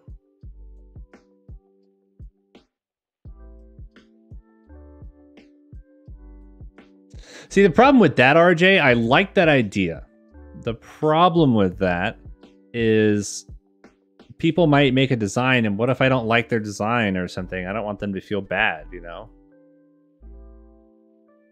And like they missed out on it or whatever. That sucks. Because what if they really worked hard on it, you know? That kind of makes that a bit of a challenging logistical problem.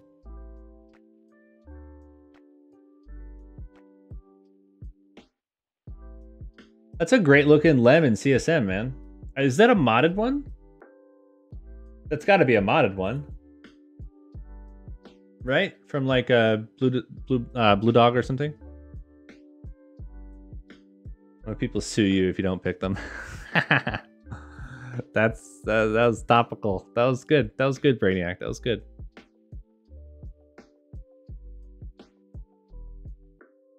Okay, I kind of love this deployment scheme for the antennas. Actually, it'll protect them. It'll be like, this will be the stowed configuration. Once we're in Leo or LKO, we'll open them up like that. Nice. Okay. Cool. Go ahead and put it in the deployed configuration for now.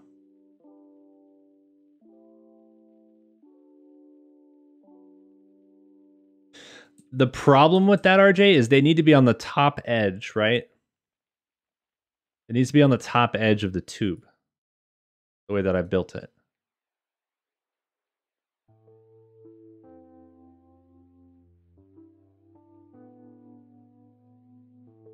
So if I put doors here, that won't really work that way, you know? And to make the antennas, like, I'd have to do something like this. You know? And then what happens there is like this, and then it just clips and stuff.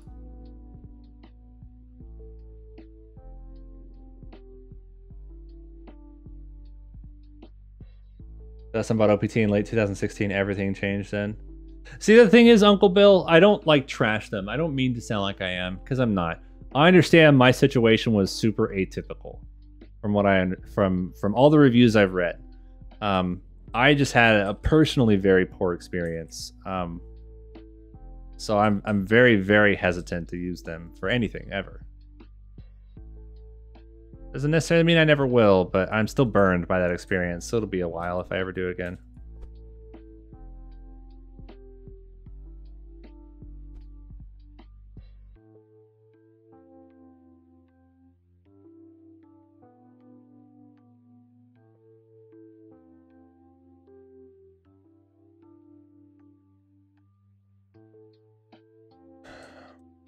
Their prices are awesome though. Like there's no farting around with that. Their prices are really great. They're the best prices of any supplier I could find when I was looking for, I think it was like filters or something. I can't remember what it was that I was getting.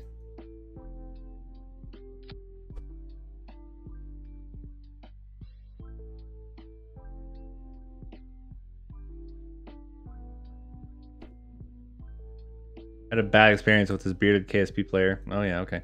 Had to catch up with the VOD on your book segment. Yeah, we just like talked about books for 20 or 30 minutes, man.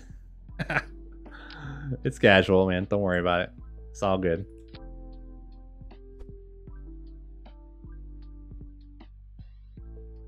That's a lot of Delta V. I mean, we're going to be putting equipment and stuff in here, but that is quite a bit.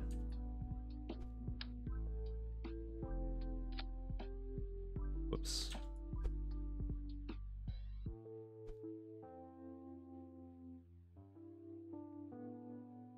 Just wish there was like a cooler looking skin I could use here.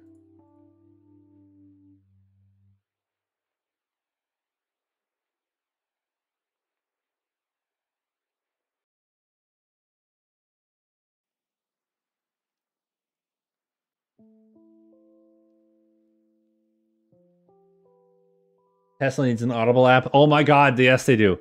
It's fine. It's easy to just pull out my phone, slap it on the mobile charger in there, and hit play on my Audible. But like, why can't they got this goddamn like tablet in the car?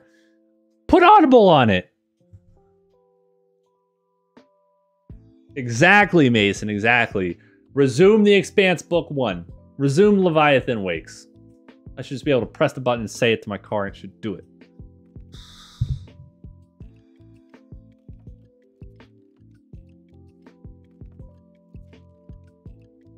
Alright, we need some science equipment in here.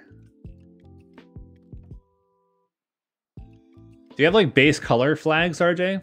Because I've got the mod conformal decals, right? So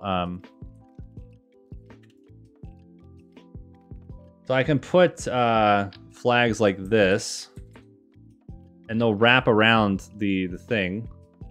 I can do all this stuff, right? And blah, blah, blah. So whatever I put them on, it automatically wraps it around the surface of whatever, the mod conformal decals. And you can scale it and everything. So if you have like blank colors and other cool like textured type things as flags, EJ's flag pack, will you like just DM me how to do that? I don't know what you're talking about or where to find it.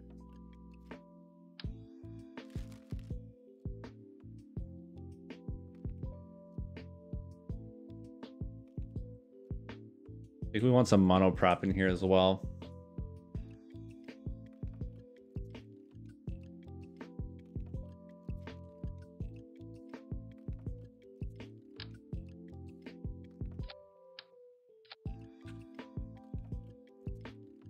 Got some textures. Cool. Just send me what you got. Thank you, RJ.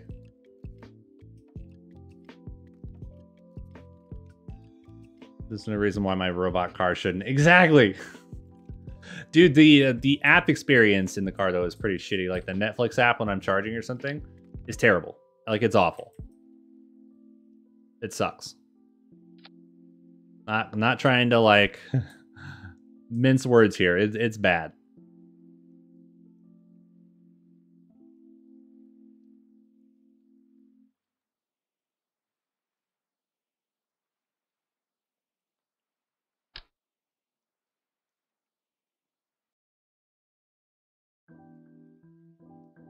Kind of want to deploy with some robotics the instrumentation as well.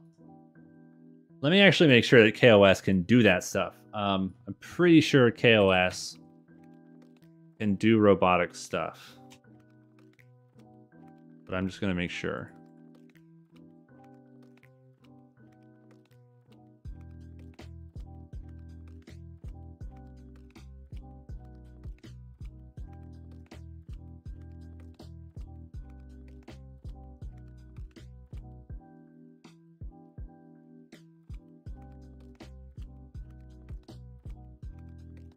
Got it. Yeah. Okay. That makes sense.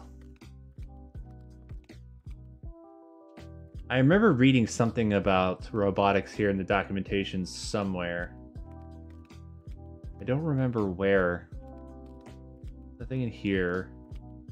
Here's where you find like different part module type stuff and how kOS interacts with it, what the code is for it, and the structure, and blah blah blah blah blah blah blah. But infernal robotics it can touch. Let's just search robotics in the docs.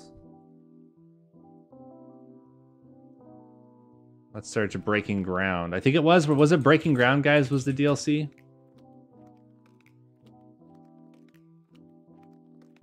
Huh.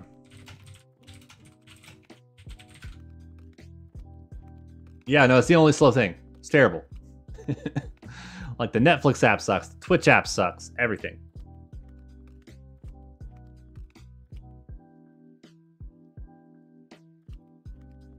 Okay, so here's Doom Baratu talking about kOS and that.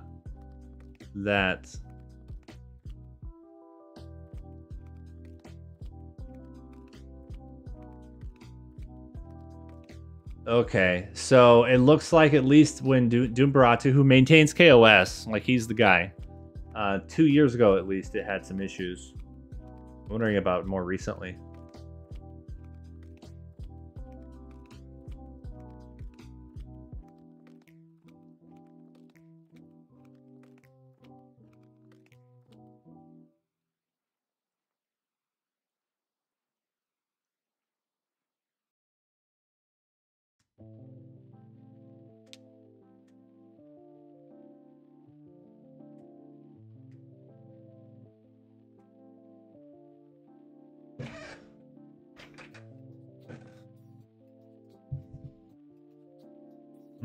Yeah, so that's more recent, but it doesn't look like that's been improved. Let's see. I'm trying to look for anything more recent, like maybe it's been updated somehow, but I don't. It doesn't sound like it is.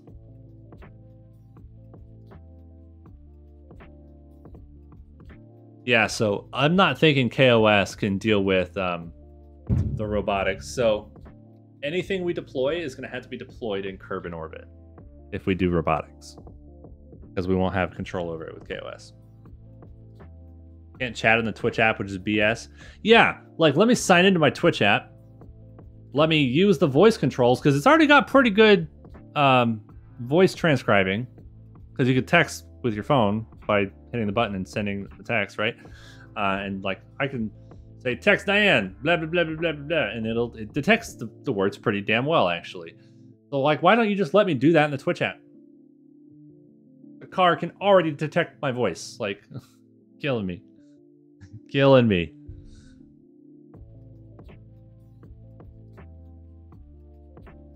Maybe we do an alligator hinge for these science experiments.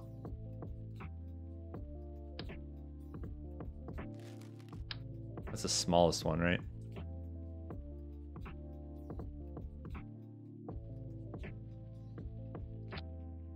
How wide can that turn?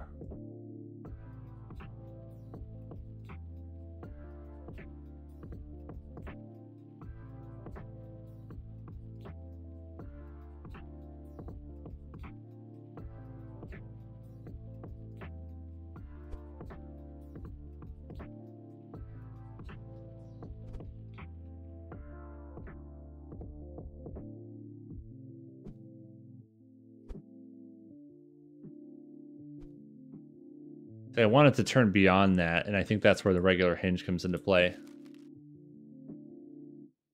Going back to Earth? Nice, Nuggets. There you go, buddy.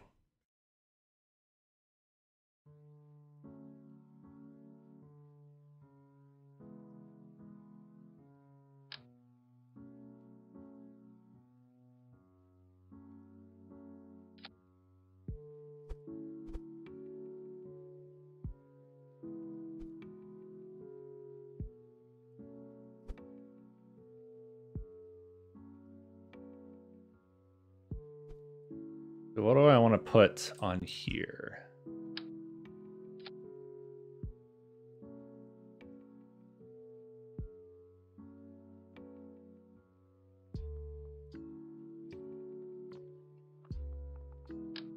Put a thermometer here. This could be the instrument arm, we'll call it that. I don't think this can do orbital data, can it? The seismometer?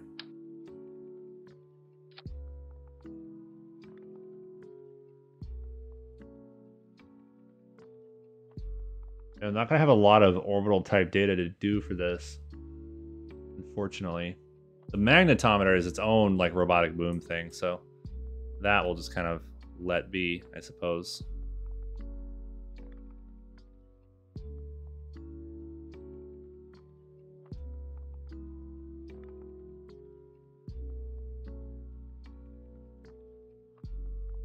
What is your most favorite animated film and why is it The Iron Giant? It's actually Brave Little Toaster, but nice try.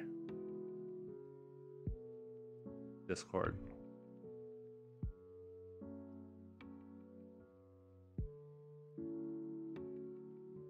Nice, okay. Cool. Those will definitely come in handy. Thank you, RJ. Absolutely, man. Looks like a basket of fruit. I actually don't disagree. I was gonna disagree with you, but then I realized you were right.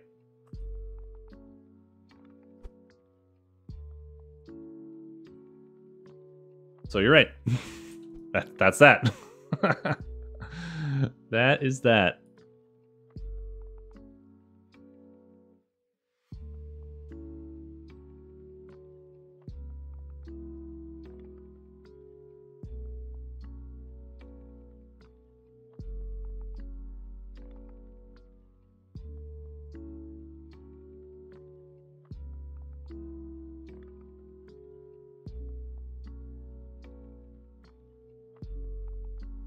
Okay, so this is the main instrumentation arm. It'll pop up. And this will go ka-ching. Okay, so that's good. Boom. These will start deployed, or stowed is the proper way to put it. And then where's the magnetometer? Where did I stuff that thing? Here it is. Let's start with the magnetometer here, but I'm going to drag it into place.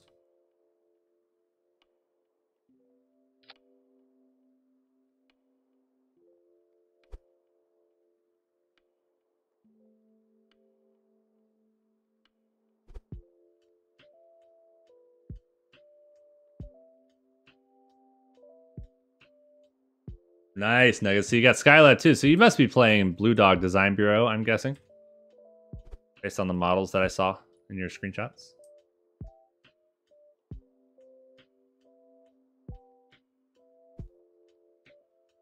All right, does that go? Oh, that goes out quite far, actually. Okay. Yeah, I'm using Blue Dog. It looked like it. Yeah, I could tell.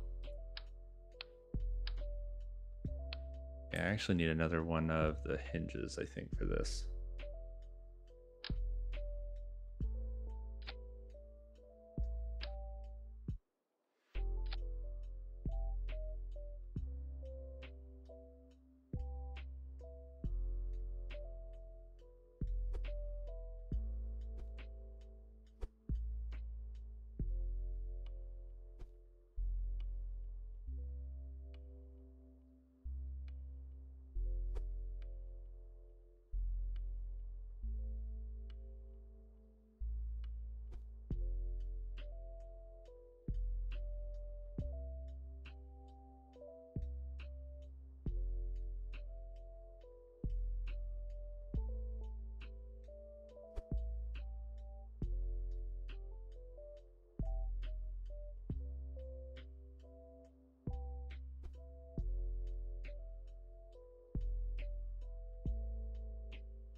It's a big stick.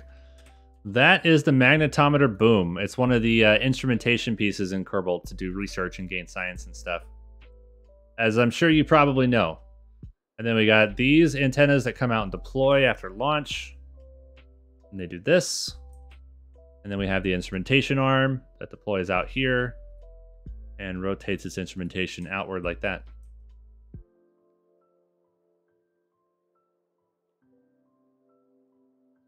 And then I'm also almost considering doing an RCS platform on robotics as well.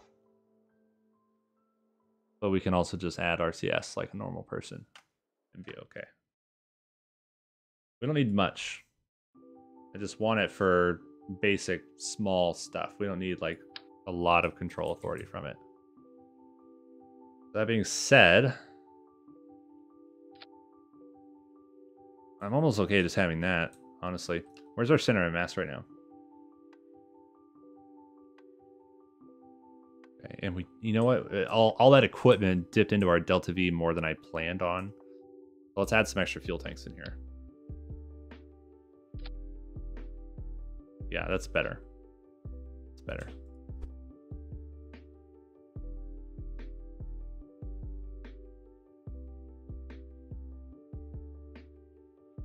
I don't like that clipping with the monoprod tanks. We gotta move those.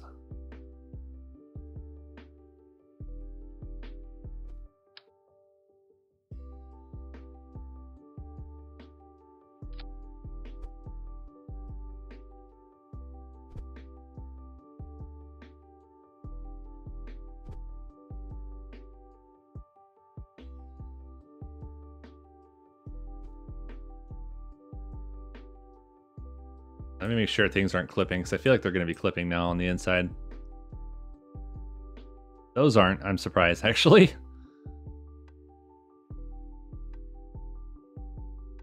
Good night. Have a good night, Jack. See you next time, man. We're back on Friday night.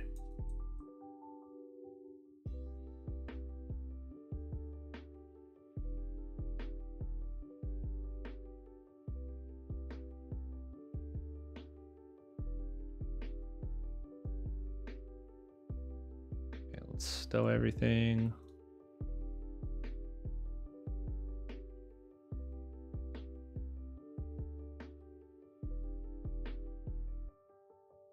Cool. That's a capable little freaking deep space probe, man. It's a great connection out of Eve, even at the farthest possible distance for Eve. Should be pretty easy to get this thing integrated onto a launch vehicle and burn towards Eve. That's cool. I like that. Oh, so this even has a planner here. That's interesting.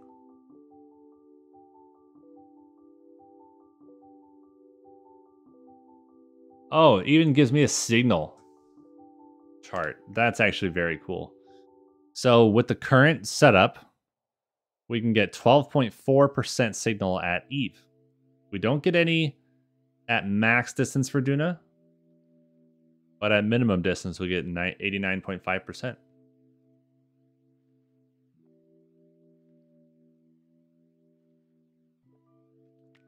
I haven't seen any of those movies since I was a kid.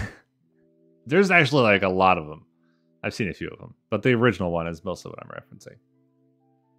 I didn't know this antenna helper mod has this. This makes my life a lot easier. I could have just done that. Which is nice. Okay. That's very interesting.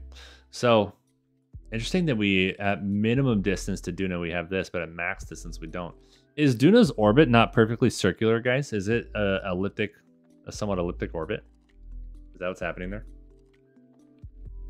Because I would expect max distance to maybe not be 0%, which is interesting to me.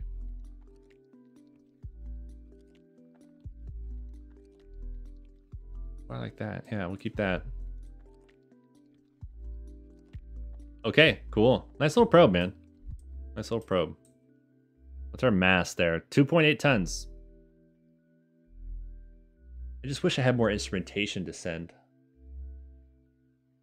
I don't want to pick up Science Junior because that's something that we want to recover. I don't want to waste that science by not recovering it.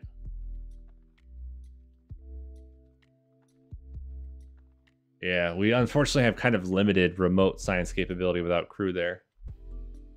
But it will be a pretty profitable mission. We're going to make Eve orbit. And we'll be good, man. It's 2600 Delta V. And we need less than 2000 to circularize at Eve. Quite a bit less than that. And this gives us lots of margin and everything. So I'm happy with this.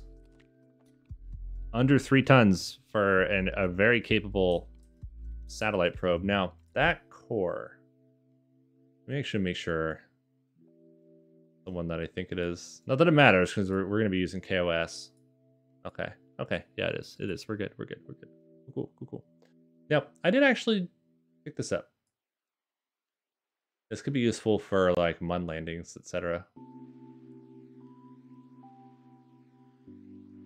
Cool. Okay. I think we can put a button on this Jarvis probe here.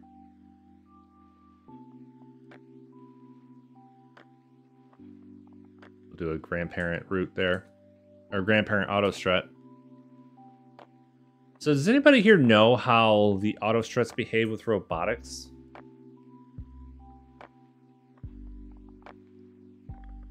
Something to consider for when we fly this thing. We can fix that, but I have them auto strutted to grandparent right now. We'll be integrating and building in stuff on Friday night, I believe.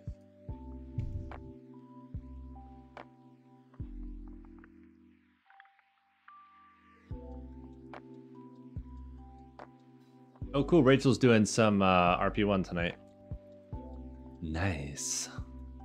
Guys, if you're still hanging out over in EJ's chat, do me a favor and make sure you click over to us so you can join us on the raid. We got somebody playing Kerbal that we're going to go hang out with. She is playing some Realism Overhaul RP1, a lot like I usually do here, but I am not playing it currently right now. I'm taking a break from it. That's why we're playing our stock playthrough now. Well, there's mods, but you know what I mean, non-RO. So we're going to go hang out with Rachel. And she's playing some Kerbal. She's a member of our community. She's cool. If you could come with us, we will have a good time. Of course, Mason. You know it, man. You know it. I love it. We'll be back for another stream on Friday. Hopefully get this Eve mission out the door. On Sunday, we're going to be hopefully getting my Starbase ship flying. Doesn't mean I can afford to buy it yet, but we'll use the test mode in the shipbuilder in Starbase to fly the ship and test it and do some tweaking and optimization and blah, blah, blah, blah, blah, blah, blah, blah. It's huge. It's a gigantic ship, and it's going really well. I've got the framing done. I've got the engines set up. I got to just fill out the decks and stuff that I want now and everything. So it's coming along, though, man. It's going to be huge. It's going to be really good. It's going to be really good. So we'll have a good time with that. We'll do that on Sunday, though. We're going to stream more of this, episode 6, on Friday night. That will be the next stream. And yeah, so the plan for the next one is get this Eve mission flown, hopefully. We got to write a kOS script for maneuver execution and other things that we think we might need for the Eve mission. So I will see you guys then. We can at least deploy all the robotic stuff in Kerbin orbit because we, per gameplay rules, can control it. So we'll have a good time then. Peace out, guys. Love you guys lots. Bye-bye. Have a good night. See you Friday. Bye.